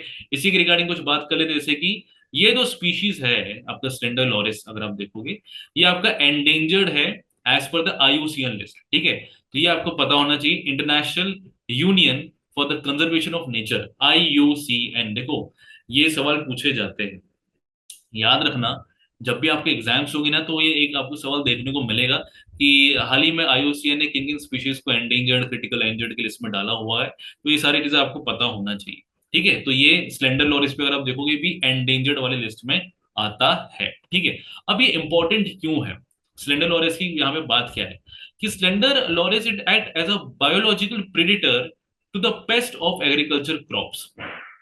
बहुत इंपॉर्टेंट। अगर आप कोई भी एग्रीकल्चर एक्टिविटी करते हो, आपको पता है जो जो पेस्ट होते हैं वो क्रॉप्स को खराब करते हैं, क्रॉप फेलियर आपके कर देते हैं, ठीक है ना।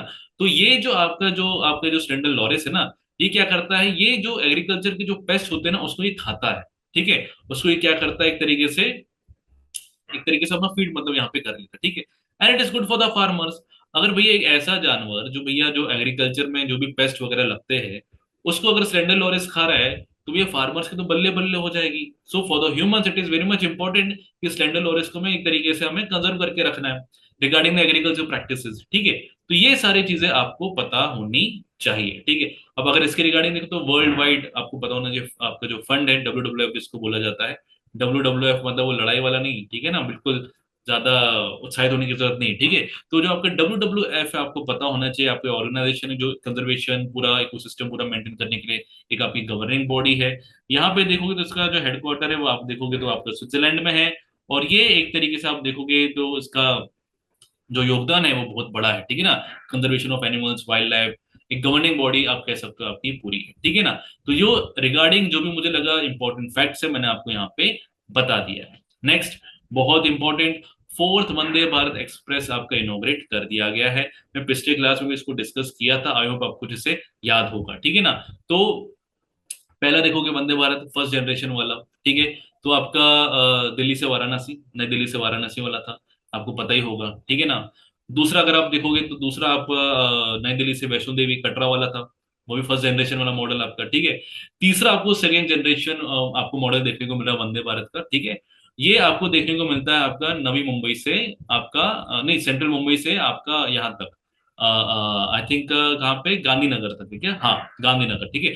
मुंबई सेंट्रल से आपका गांधीनगर तक का जो आपका ये रूट है, ये आपका वंदे भारत आपका सेकंड जनरेशन वाला मॉडल था, ये भी आपका यहाँ पे आपका फ्लैग ऑफ आपका हुआ था। अब चौथा भी यहाँ पे आपको देखने को मिल रहा है, श्री नरेंद्र मोदी जी के द्वारा आप देख सकते हो कि लेटेस्ट वंदे भारत एक्सप्रेस आपका क्या हुआ यहाँ पे आपका, इसको एक हरी झंडी यहाँ पे दे दी गई है। कहाँ से कहाँ तक आपका चलेगा, तो अंधोरा रेलवे स्टेशन जो आपका हिमाचल प्रदेश में है, ऊना डिस्ट्रिक्ट में आपका आता है, यहाँ से आपका नई दिल्ली तक आपको पूरा कवर करेगा, चंडीगढ़ भी आपका आएगा, ठीक है। So you can see the train will cut travel time between Una, Chandigarh and नई दिल्ली, ठीक है। आपका लगभग 1.5 से 2 घंटा का तो आपको फायदा यहाँ पे देखने को मिलेगा, ठीक है। बहुत ही वंदे भारत टू की यहाँ पे बात की जाए तो एडवांस फीचर आपको देखने को मिल रहा है, एनर्जी एफिशिएंट देखने को मिल रहा है। हमने इसके बारे में डिस्कस भी किया था कि वंदे भारत वन और वंदे भारत टू में हमें क्या चीजें हमें देखने को मिलती जो कि इंपॉर्टेंट है, उसके बारे में डिस्कस किया था। एडवांसमेंट टेक्नोलॉजी में बहुत सारी चीजें जो कि एक अच्छी यहाँ पे खबर है, ठीक है। चलो आगे बढ़ जाते भैया, नेक्स्ट क्या भैया, बहुत ही इंपॉर्टेंट, ओईसीडी ने हाल ही में रिलीज किया है CARF। अब आप बोलोगे भैया ये पहली बात तो ओईसीडी क्या है, और सर आप CARF भी उसमें डाल रहे हो, तो भैया ये चीज क्या है। देखो ऐसा है कि आपको पता होना चाहिए आजकल डिजिटल एसेट्स का जमाना है, ठीक है। क्रिप्टो करेंसीज, अलग अलग आपको डिजिटल एसेट्स आपको देखने को मिलते हैं, है ना। इसका रेगुलेशन बहुत इंपॉर्टेंट है, क्योंकि आपको पता बहुत फ्रॉड्स आपके होते हैं, ठीक है। कंट्री टू कंट्री जब आपकी ट्रांसफरेबल आपकी जब ये आपको जब एक्सचेंज आपको देखने को मिलता है डिजिटल करेंसीज या डिजिटल आपके एसेट्स का जब आपको ट्रांसफरेबिलिटी आपको देखने को मिलती है, तो कई सारे फ्रॉड्स होते हैं, स्कैम्स वगैरह होते हैं। कोई रेगुलेशन ऐसा कोई खास नहीं है। तो हुआ क्या था कि G20 ने रिक्वेस्ट किया था इस ऑर्गेनाइजेशन से लगभग 2021 में ही कि एक ऐसा फ्रेमवर्क बनाओ जहां पे एक ऑटोमेटेड इंफॉर्मेशन एक्सचेंज हमें देखने को मिले between the countries regarding the digital assets, ठीक है। तो G20 बोला कि भैया थोड़ा सुपरविजन होना चाहिए, इसके रिगार्डिंग रेगुलेशन होना चाहिए, तो कैसा फ्रेमवर्क आप बनाओ, ठीक है। तो OECD जिसका फुल फॉर्म है organisation for economical cooperation and development, OECD ने हाल ही में रिलीज किया एक टैक्स रिपोर्टिंग आपका जो फ्रेमवर्क है, जिसका नाम है CARF, ठीक है, क्रिप्टो असेट रिपोर्टिंग फ्रेमवर्क, ठीक है। अभी जो आपका जो फ्रेमवर्क है इसके तहत क्या होगा, आप चीजें बड़ी रेगुलेट होगी। डिजिटल एसेट जो आपका एक जगह से दूसरी जगह आपका जो हो रहा है, कंट्री टू कंट्री हो रहा है, one region to another region जा रहा है, इसमें एक तरीके से सुपरविजन हमें देखने को मिलेगा, रेगुलेशन हमें देखने को मिलेगा with the help of this framework, ठीक है। तो ये सवाल आपका आ सकता है, CARF, CARF का फुल फॉर्म क्या है, तो वो है क्रिप्टो असेट रिपोर्टिंग फ्रेमवर्क, ठीक है। और OECD क्या है, ये आपका एक ऐसा ऑर्गेनाइजेशन है जो आपका इकोनॉमिकल कोऑपरेशन डेवलपमेंट के रिगार्डिंग अपना काम करता है, ठीक है। Organisation for economic cooperation and development, ठीक है। आप यहाँ पे इस पिक्चर में भी अच्छे से देख सकते हो, ठीक है। नेक्स्ट यहाँ पे बात कर लेते हैं, एक बार आ जाते हैं इस पे, क्या है भाई, तो OECD आपका क्या है ना, आपके मन में ये सवाल आ रहा होगा। तो OECD अगर आप देखोगे तो it is an intergovernmental organisation, intergovernmental organisation सबका यहाँ पे योगदान है। 38 मेंबर कंट्री है यहाँ पे, 38 मेंबर यहाँ पे शामिल है, इंडिया नहीं है। मेन मकसद यहाँ पे क्या है भैया, वर्ल्ड लेवल पे हमें इकोनॉमिकल प्रोग्रेस करना है और वर्ल्ड ट्रेड को हमें बढ़ाना है, ठीक है। तो OECD अगर आप देखोगे, इसका मेन यहाँ पे एम है कि भैया एक तो आपका वर्ल्ड ट्रेड बढ़ाना है, वर्ल्ड आपका जो ट्रेड है इसको बढ़ावा देना है। दूसरा यहाँ पे आपका इकोनॉमिकल मतलब ई प्रोग्रेस आपका यहाँ पे करना है, बहुत इंपॉर्टेंट, ठीक है। तो ये इसका फंडामेंटल यहाँ पे काम है। 38 कंट्री इसके मेंबर है, इंडिया नहीं है। हेडक्वार्टर अगर आप देखोगे तो आपका ये पेरिस फ्रांस में है। कब ये आपका बना, तो आपका 1961 में आपका बना था, ठीक है। आई होप आपको इतना अच्छे से समझ आ गया होगा, ठीक है। नेक्स्ट यहाँ पे बहुत ही इंपॉर्टेंट यहाँ पे खबर है, हाल ही में जो आपका CRII आपको एक इंडेक्स आपका यहाँ पे आपका हाल ही में आपका रिपोर्ट या एक तरीके से लॉन्च आपका हुआ था। लॉन्च क्या बोले मतलब यहाँ पे पब्लिश आपका हुआ था।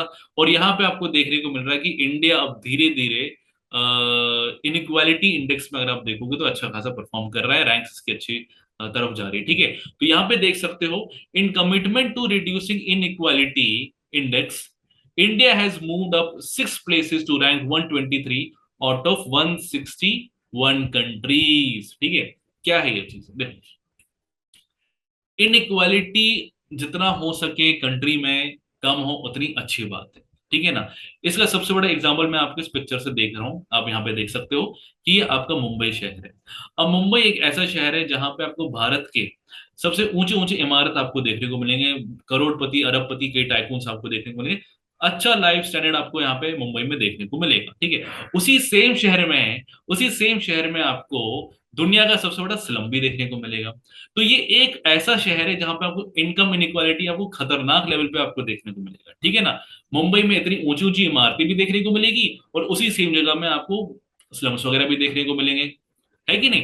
तो ये एक तरीके से इनइक्वालिटी है, रिसोर्सेज इनइक्वालिटी, लोगों का सामाजिक तौर पे इकोनॉमिकल बेसिस में जो इनइक्वालिटी होती है ये नहीं होनी चाहिए। ठीक है, तो इसी के रिगार्डिंग इंडेक्स निकाला जाता है, हर कंट्रीज का निकाला जाता है।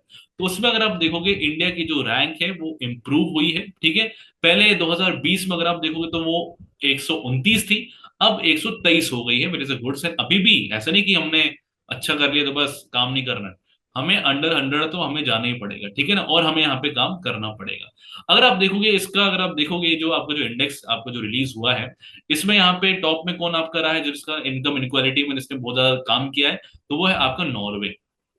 ठीक है, ये जो कुछ कंट्रीज है ना, ये हमेशा याद रखना, नॉर्वे, स्वीडन, फिनलैंड, डेनमार्क, ये जो कुछ कंट्रीज है ना, ये आपको मैक्सिमम इंडेक्स में आपको टॉप आपको देखने को मिलेंगे। ठीक है ना। तो ये अगर आप देखोगे नॉर्वे ने टॉप यहाँ पे किया है, फिर जर्मनी, फिर ऑस्ट्रेलिया, सबका अपना अपना रैंक है।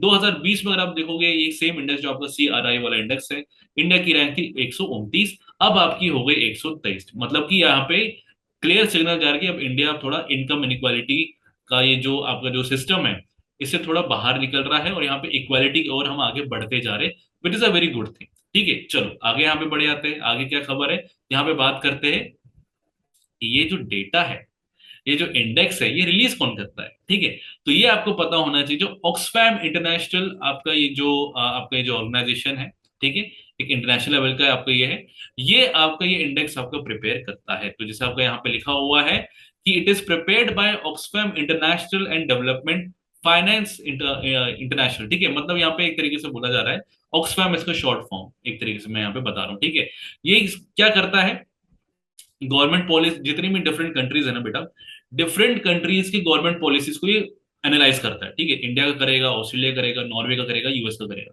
सबकी कंट्री की पॉलिसी को ये क्या करेगा, मेजर करेगा।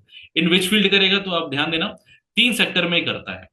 ठीक है, 3 एरियाज में ये करता है, public services, taxation and workers right. ठीक है, तो इस 3 फील्ड में हर कंट्री की जो सरकार है वो कैसी पॉलिसी निकाली है, उस पर क्या काम कर रही है इन 3 एरियाज में, उसको ये आपका ऑक्सफैम ये पूरा अच्छे से क्या करता है, एनालाइज करता है। ठीक है, पब्लिक सर्विस में क्या क्या आता है, हेल्थ, एजुकेशन और सोशल आपको प्रोटेक्शन।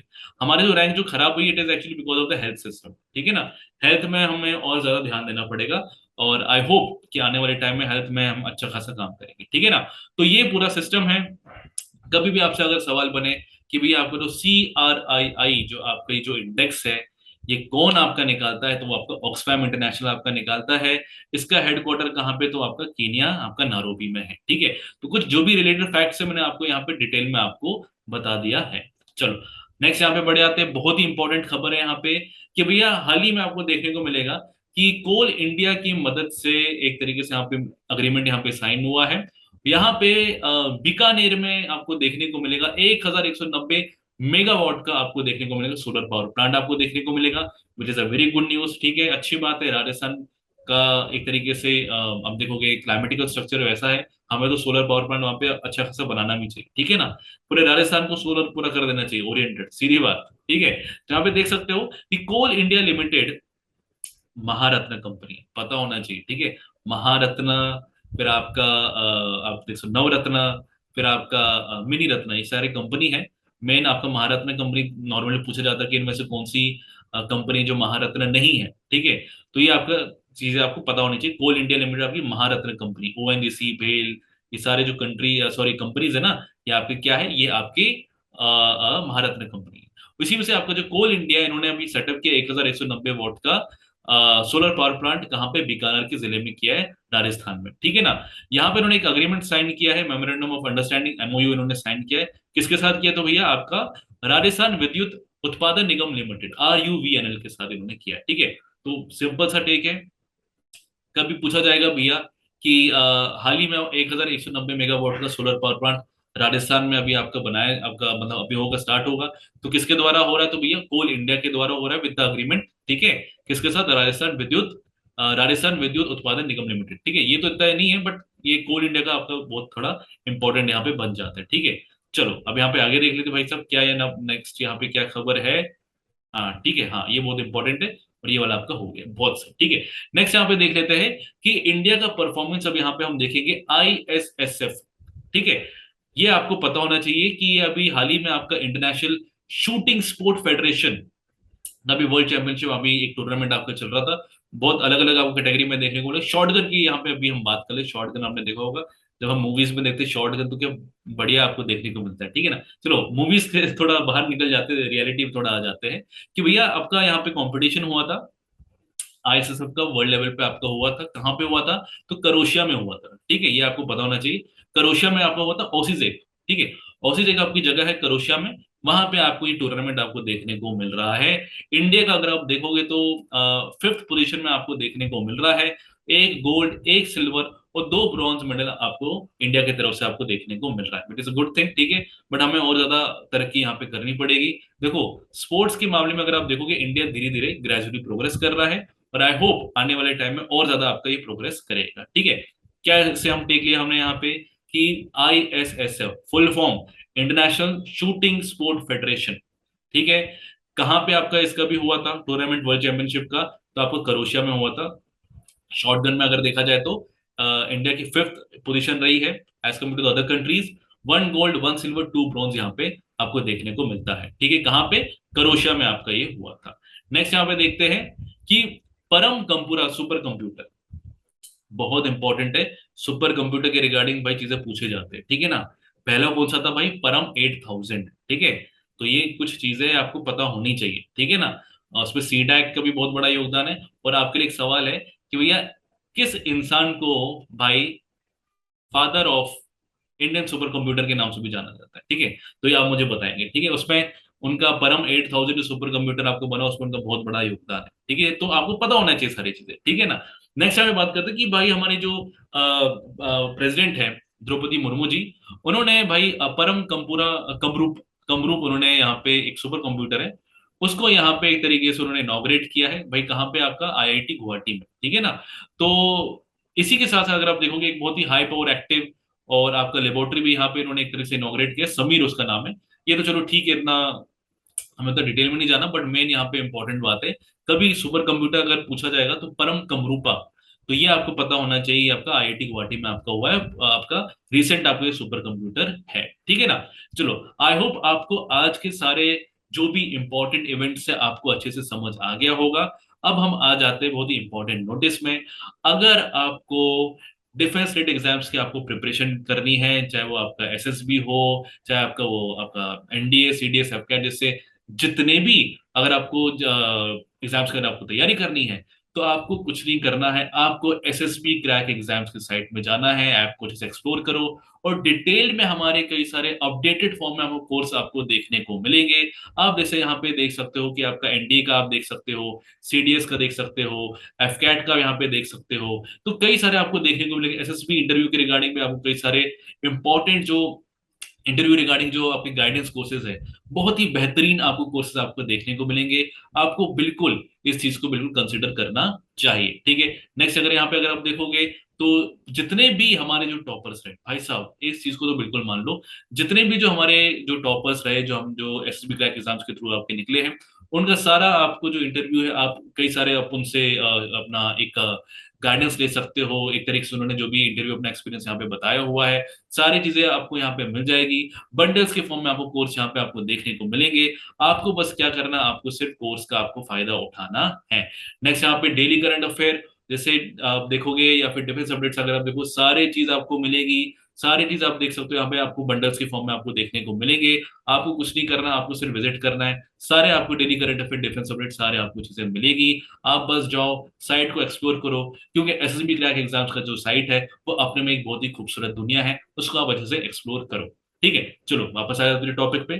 तो यहाँ पे हम देख सकते हैं कि अब हम डिस्कस करेंगे कुछ इंपॉर्टेंट क्वेश्चंस। ठीक है, इंपॉर्टेंट क्वेश्चंस को हम डिस्कस करने वाले मेरे दोस्तों, और मैं आपसे उम्मीद रखूंगा कि मैंने जो जो आपको पढ़ाया है आप अच्छे से उसका जवाब दोगे। ठीक है, तो आता है पहला सवाल आपकी कंप्यूटर स्क्रीन पे। ठीक है ना, तो हाल ही में परम कमरूप सुपर कंप्यूटर कहाँ पे इनॉग्रेट हुआ है, बताइए। चेन्नई में हुआ है, गुवाहाटी में हुआ है, मुंबई में हुआ है, या इनमें से कोई भी नहीं, बताइए। मैं आपको एक सफिशिएंट टाइम दे रहा हूं, आप अपने हिसाब से कर लीजिए। ठीक है, अभी जस्ट मैंने आपको बताया है, और आई होप आपको अच्छे से सारी चीजें समझ आ गई होगी। चलिए, परम कमरूप, बताइए। Very good, very good, fantastic, बहुत ही बढ़िया, बहुत ही बढ़िया। तो यहाँ पे आप देख सकते हो, इसका जो जवाब है वो क्या है, दैट इज गुवाहाटी। ठीक है, गुवाहाटी में हाल ही में जो हमारे जो प्रेसिडेंट द्रौपदी मुर्मू जी है, उन्होंने इस चीज को इनॉग्रेट किया है। साथ साथ समीर लेबोरेटरी है, जो हाईटेक लेबोरेटरी, उसको भी यहाँ पे उन्होंने इनॉग्रेट किया है वैसे। ठीक है, नेक्स्ट यहाँ पे बात कर लेते हैं भाई साहब, नेक्स्ट यहाँ पे बात कर लेते हैं। ठीक है, नेक्स्ट यहाँ पे बात कर लेते हैं कि इंडिया का भाई फर्स्ट सुपर कंप्यूटर, बताइए। पहला सुपर कंप्यूटर मेरे दोस्तों मुझे बता दो, मैं बताया हूं आपको। परम 8000, परम 9000, परम 8600, या इनमें से कोई भी नहीं है, बताइए, बताइए। बहुत ही बढ़िया, बहुत ही बढ़िया, बिल्कुल सही। तो आप यहाँ पे देख सकते हो कि भैया आपका क्या है यहाँ पे, परम 8000। ठीक है, तो ये चीजें आपको पता होनी चाहिए। परम 8000 आपका पहला, आपका भारत का ये सुपर कंप्यूटर है। ठीक है, नेक्स्ट यहाँ पे आईएसएसएफ का हेडक्वार्टर कहाँ पे, बहुत ही इंपॉर्टेंट। आईएसएसएफ का हेडक्वार्टर कहाँ पे है, जिनीवा, वियना, म्यूनिक, या इनमें से कोई भी नहीं। जस्ट मैंने अभी आपको बताया था आईएसएसएफ के बारे में, वर्ल्ड चैंपियनशिप, क्रोएशिया, एक सिल्वर, एक गोल्ड, दो ब्रॉन्ज, इंडिया ने जीता फिफ्थ पोजीशन। आईएसएसएफ, बताइए। तो बहुत बहुत बढ़िया, यहाँ पे देख सकते हैं कि इसका जो जवाब है वो है म्यूनिक। ठीक है ना, तो जर्मनी में है, आपको पता होना चाहिए म्यूनिक, तो वहां पे इसका इसका हेडक्वार्टर आईएसएस का। चलो, बहुत ही शानदार। देखो इसी के साथ क्या है ना, मजा आ रहा है। देखो ऐसे हमने क्या पढ़ लिया है, हमने डिटेल में समझ लिया है। अब हमारे लिए क्वेश्चन सॉल्व करना कोई बड़ी बात नहीं है। चलो आगे यहाँ पे बढ़ जाते हैं। What was India's position in ISSF Croatia 2022 event, ठीक है, बताइए। हाल ही में जो आपका आईएसएसएफ, जो आपका वर्ल्ड चैंपियनशिप का जो अभी था क्रोएशिया में, तो वहां पे इंडिया की पोजीशन क्या थी, तीसरी, पांचवी, दसवीं, या कोई भी नहीं थी, बताइए। बहुत बढ़िया, बहुत बढ़िया, बिल्कुल सही, पांचवी पोजीशन इंडिया की थी। पांचवी पोजीशन थी, एक गोल्ड, एक सिल्वर, और आपका दो ब्रॉन्ज मेडल। चलो बहुत ही शाबाश, बहुत ही बढ़िया। Next, which one of the following is not a Maharatna company, इनमें से ऐसी कौन सी कंपनी जो महारत्न कंपनी नहीं है, बताइए।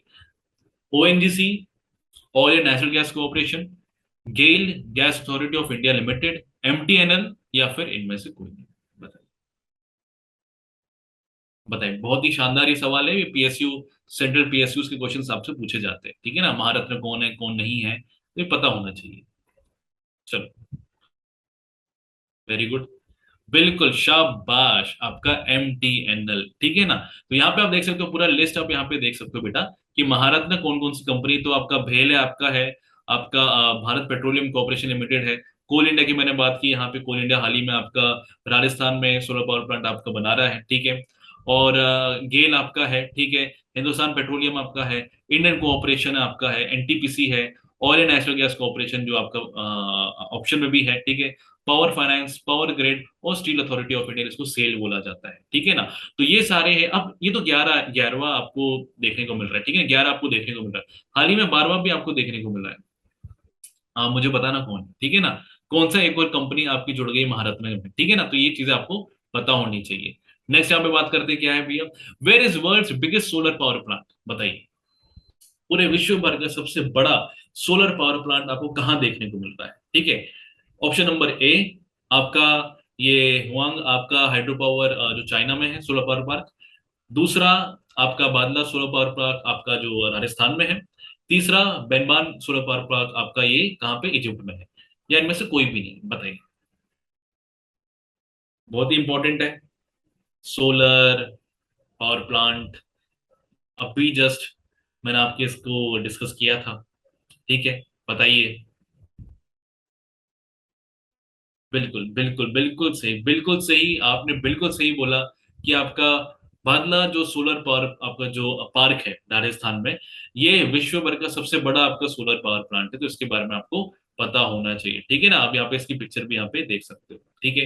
नेक्स्ट यहाँ पे बात करते हैं, वर्ल्ड साइट डे 2022 कब यहाँ पे आपका मनाया गया है।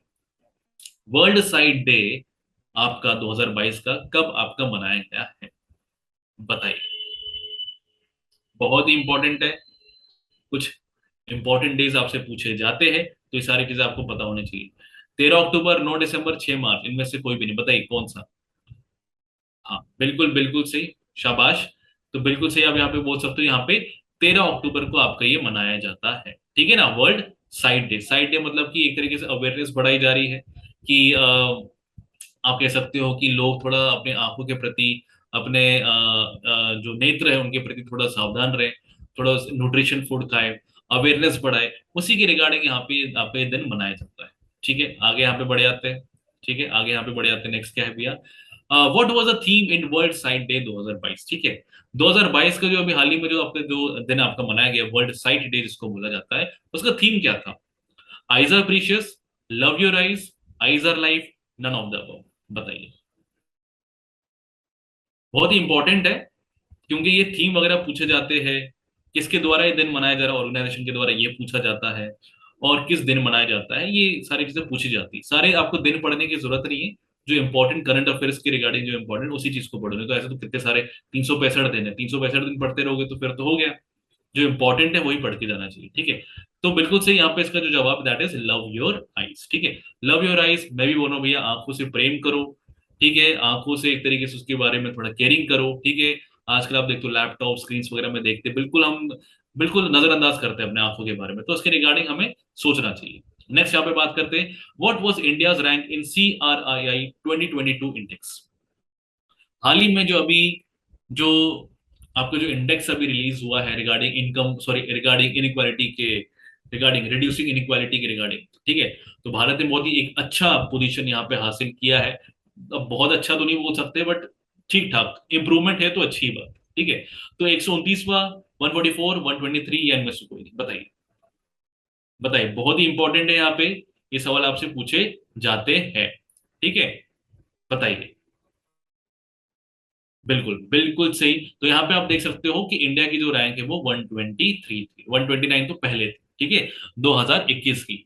चलो आगे यहाँ पे बढ़े आते हैं, इसके रिगार्डिंग और क्या आपके सवाल ये देख लेते हैं कि फुल फॉर्म ऑफ CRII, जो CRII आपका जो इंडेक्स है, इसका फुल फॉर्म क्या है। इट स्टैंड्स फॉर, बताइए, commitment to reducing inequality index, commitment to reduction inequality index, complement to reducing inequality index, या इनमें से कोई भी नहीं, बताइए। बताइए भाई साहब, क्या है इसका जवाब।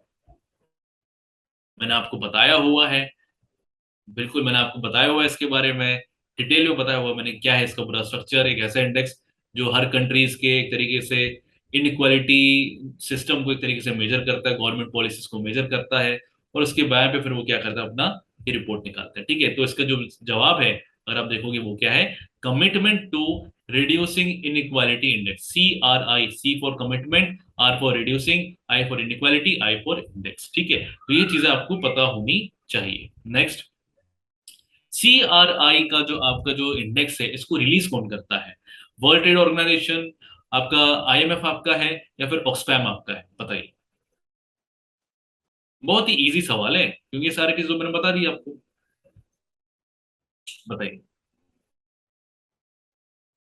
बिल्कुल बिल्कुल बिल्कुल बिल्कुल सही। तो इसका सही आंसर है ऑक्सफैम। ठीक है, ऑक्सफैम के बारे में आपको पता होना चाहिए। हेडक्वार्टर इसका कहाँ पे है आपका? नारोबिया, कीनिया में है। ठीक है, 1942 में आपको देखने को मिलेगा यूनाइटेड किंगडम में आपका ये फाउंड हुआ था। और ये कुछ रिगार्डिंग चीजें वो आपको पता होनी चाहिए। ठीक है ना, अच्छे से पढ़ना चाहिए इसके बारे में कि कैसी जो भी इंपॉर्टेंट बॉडीज है उसके बारे में थोड़ा बहुत जानकारी आपको होनी चाहिए। ठीक है, नेक्स्ट आगे बढ़ जाते हैं भाई साहब। क्या है? CARF is released by. एक फ्रेमवर्क है, आपको याद होगा, बताया था। ठीक है, एक ऐसा आपका फ्रेमवर्क है जो आपका डिजिटल एसेट्स का जो आपका जो पूरा एक तरीके से आपके जो ट्रांसमिशन आपके होते हैं between the countries, between the regions, amongst the regions. तो एक तरीके से आपको रेगुलेशंस आपको देखने को मिलेगा। आपको पता होगा जो G20 आपके जो कंट्रीज उन्होंने आपके अप्रोच रखा था। ठीक है ना, तो भैया करो, क्या कर रहे हो? ठीक है, हाँ, बताइए। तो CARF आपका जो है ये OECD के द्वारा ये आपका रिलीज किया गया है। नेक्स्ट, OECD का फुल फॉर्म क्या है? OECD का फुल फॉर्म क्या है? बताइए। Organisation for economic cooperation and development, organisation for economic cooperation and development, ठीक है, organisation for economical cooperation and development, बताइए। बहुत इंपॉर्टेंट। ठीक है, तो बिल्कुल सही आप यहाँ पे बोल सकते हो। पहला वाला आपका जो ऑप्शन ए है that is correct. Organisation for economic cooperation and development, corporation नहीं है, ठीक है ना, और इकोनॉमिकल भी नहीं है। तो ये आपको पता होना चाहिए, कंफ्यूज किया जाता है। ठीक है, नेक्स्ट, CARF का क्या फुल फॉर्म है? ठीक है, CARF का फुल फॉर्म क्या है? Option A, crypto asset reporting foundation. दूसरा, crypto association reporting framework, crypto asset reporting framework, या फिर नन ऑफ द अबव। बताइए, बहुत ही इजी है, जस्ट मैंने आपको बताया हुआ है। ठीक है, बिल्कुल बिल्कुल से आप देख सकते हो यहाँ पे जो इसका जवाब है वो है crypto asset reporting framework. Option C is the correct one. चलो आगे बढ़े आते हैं भाई साहब। क्या है नेक्स्ट सवाल आपकी स्क्रीन पे? Who maintain top position in 36 national games? ठीक है, हाल ही में जो आपका 36वां जो आपका नेशनल गेम्स अभी आपका हुआ है, ठीक है, आपका 12 अक्टूबर तक आपका पूरा चला था। आपको पता होना चाहिए गुजरात में हुआ था, अलग अलग गेम्स यहाँ पे शामिल हुए थे। तो यहाँ पे आपको देखने को मिलता है कि किसने मेडल टैली में कौन आपका विजेता रहा है? गुजरात, सर्विसेज बोर्ड, महाराष्ट्र, या इनमें से कोई नहीं? बताओ, बताओ। बिल्कुल सही, बिल्कुल सही। इसका सही जवाब है आपका सर्विसेज। ठीक है, सर्विसेज देख सकते हो, सर्विसेज ने सबसे आपका टॉप किया हुआ है, आप देख सकते हो। महाराष्ट्र आपको देखने को मिल रहा है, हरियाणा आपको देखने को यहाँ पे मिल रहा है। ठीक है ना, तो ये कुछ टैली से इसके बारे में आपको पता होना चाहिए। टॉप 3 टॉप 5 के बारे में तो आपको पता होना ही चाहिए। चलो माय डियर फ्रेंड्स, आगे बढ़ जाते हैं। नेक्स्ट आपको क्या सवाल है? नेक्स्ट आपको क्या सवाल है यहाँ पे? आगे बढ़ जाते हैं। क्या है कि भाई who won the best female player in the 36 national games? 36वां जो अभी नेशनल गेम्स आपका हुआ है वो आपका female player, best female player किसको यहाँ पे अवार्ड दिया गया है? बताइए। Who won the best female player in 36 national games Gujarat? Mitali Raj, Jhulan Goswami, Harshika Ramachandran, या इनमें से कोई भी नहीं? बताइए। बहुत ही इंपॉर्टेंट है भाई साहब, क्योंकि ये जो स्पोर्ट्स वाली चीजें ना, अभी देखो स्पोर्ट्स वाले इवेंट्स बहुत आपके हुए हैं, तो ये सारी चीजें पता होनी चाहिए, टू बी वेरी ऑनेस्ट। ठीक है, तो भाई साहब बिल्कुल सही यहाँ पे जवाब है, दैट इज हर्षिका रामचंद्रन जी। ठीक है, नेक्स्ट यहाँ पे बात करते हैं। नेक्स्ट यहाँ पे बात करते हैं, who won the best male player in 36 national games? Female की तो हमने बात कर ली, हर्षिका रामचंद्रन जी। ठीक है, अब इनकी बात करते हैं, बताइए। वी नारायण जी, सचिन प्रकाश, अश्वदीप सिंह, या इनमें से कोई नहीं? बताइए, बताइए, बताइए, बताइए कौन है? कौन जीता है भाई? तो आपका जवाब है दैट इज सज्जन प्रकाश जी। ठीक है ना, तो सज्जन प्रकाश जी को बेस्ट मेल प्लेयर का यहाँ पे अवार्ड दिया गया है 36वें आपके नेशनल गेम्स में। ठीक है ना, तो जो जीते हैं, जो भी रेसिपिएंट, इनके बारे में थोड़ा जानकारी होनी चाहिए। चलो नेक्स्ट यहाँ पे, अब दैट इज सारे क्वेश्चन जो है वो खत्म हो गए हैं। एक क्वेश्चन बस आपका रह गया है, जिसका जवाब मैं आपसे एक्सपेक्ट करूंगा आप दोगे मुझे। ठीक है ना, एंड क्या है आपका भैया क्वेश्चन ऑफ द डे? अगर देखा जाए तो भैया क्या है, that is where is India first slender loris sanctuary? हाल ही में भारत का पहला स्लेंडर लॉरेस सेंचुरी कहाँ पे आपका ये यहाँ पे आपका इस्टेब्लिश किया गया है। ठीक है, केरल में किया है, तमिलनाडु में किया है, कर्नाटक में किया है, या इनमें से किसी भी जगह नहीं किया है। ठीक है, इसका जो आंसर है आपको वो नेक्स्ट सेशन में आपको मिल जाएगा, जब डेली करंट अफेयर हमारा सेशन चलेगा। ठीक है ना, तो तब आपको इसका जवाब मिलेगा। मुझे बताओ भैया कमेंट सेक्शन में भाई कि इसका जवाब क्या है। ठीक है, तो भाई साहब आज इतना ही आपका टॉपिक था। उम्मीद है आपको आज का जो सेशन है बहुत ही मजेदार आपको लगा होगा, बहुत सारी आपको जानकारी आपको देखने को मिलेगी। वापस से अगर कोई चीज समझ नहीं आए तो वापस से इसको करो, देखो, पीछे जाओ, है ना, देखो, अच्छे से समझो, और एक तरीके से इसको जो क्वेश्चन है उसको सॉल्व करो। ठीक है ना, तो अगर आप देखें तो बहुत ही इंपॉर्टेंट यहाँ पे हम बात करेंगे, अगर आपको कोई भी अगर आपको कोर्स आपको लेना है, आपको एसएसबी का एग्जाम्स में आपको जाना चाहिए, एक्सप्लोर करो, और अपने कंफर्ट के हिसाब से वहां पे आप कोर्स को आप चूज कर सकते हो जिसकी भी आप प्रिपरेशन कर रहे हो, चाहे एनडीए, सीडीएस, एफकैट, ऐसे जितने भी एग्जाम है उसके लिए बिल्कुल तैयारी करो। इंटरव्यू गाइडेंस प्रोग्राम भी आपको देखने को मिलेगा, और बहुत ही अमेजिंग आपको एक तरीके से अपडेटेड फॉर्म में आपको कोर्सेज देखने को मिलेंगे। हमारे एजुकेटर्स दिन रात करके आपके लिए कंटेंट्स बनाते हैं, तो आई होप आपको एक तरीके से आपके एग्जाम्स के लिए आपको अच्छा खासा बूस्ट यहाँ पे देखने को मिलेगा। ठीक है, नेक्स्ट यहाँ पे देखोगे तो भाई आपको बंडल्स के फॉर्म में सारे आपको कोर्स आपको देखने को मिलेंगे। जितने भी हमारे जो टॉपर्स है सबने अपना एक्सपीरियंस शेयर किया है, आपको जरूर उसको देखना चाहिए, और आपको अपने एग्जाम्स की प्रिपरेशन में आपको अच्छा खासा बूस्ट मिलेगा, गाइडेंस आपको देखने को मिलेगा। ठीक है, डेली करंट अफेयर्स की बात करो या फिर डिफेंस अपडेट्स की बात करो, सारा चीज आपको अपडेटेड फॉर्म सब आपको बेहतरीन तरीके से आपको देखने को मिलेगा। आपको कुछ साइट में जाना है, एक्सप्लोर करो, सब चीज आपको आपको देखने को मिलेगा। आपको कोई ज्यादा दिक्कत यहाँ पे होने वाली नहीं है। एक चीज, अगर आपको कोई भी कोर्स अगर आपको लेना है, डोंट फॉरगेट कि आप यहाँ पे वॉरियर 10 वाला कोड डालो। ठीक है, वॉरियर 10 कोड आप जरूर डालना अगर आप कोई भी कोर्स अवेल कर रहे हो, बिल्कुल मत भूलना, फायदा मिलेगा। जहां फायदा है वहां पे आपको कभी पीछे नहीं हटना चाहिए। ठीक है ना, आई होप आज का सेशन बहुत ही बढ़िया रहा होगा। इसी जज्बे के साथ मैं आपको मिलूंगा नेक्स्ट क्लास में। Till then bye bye, take care, जय हिंद।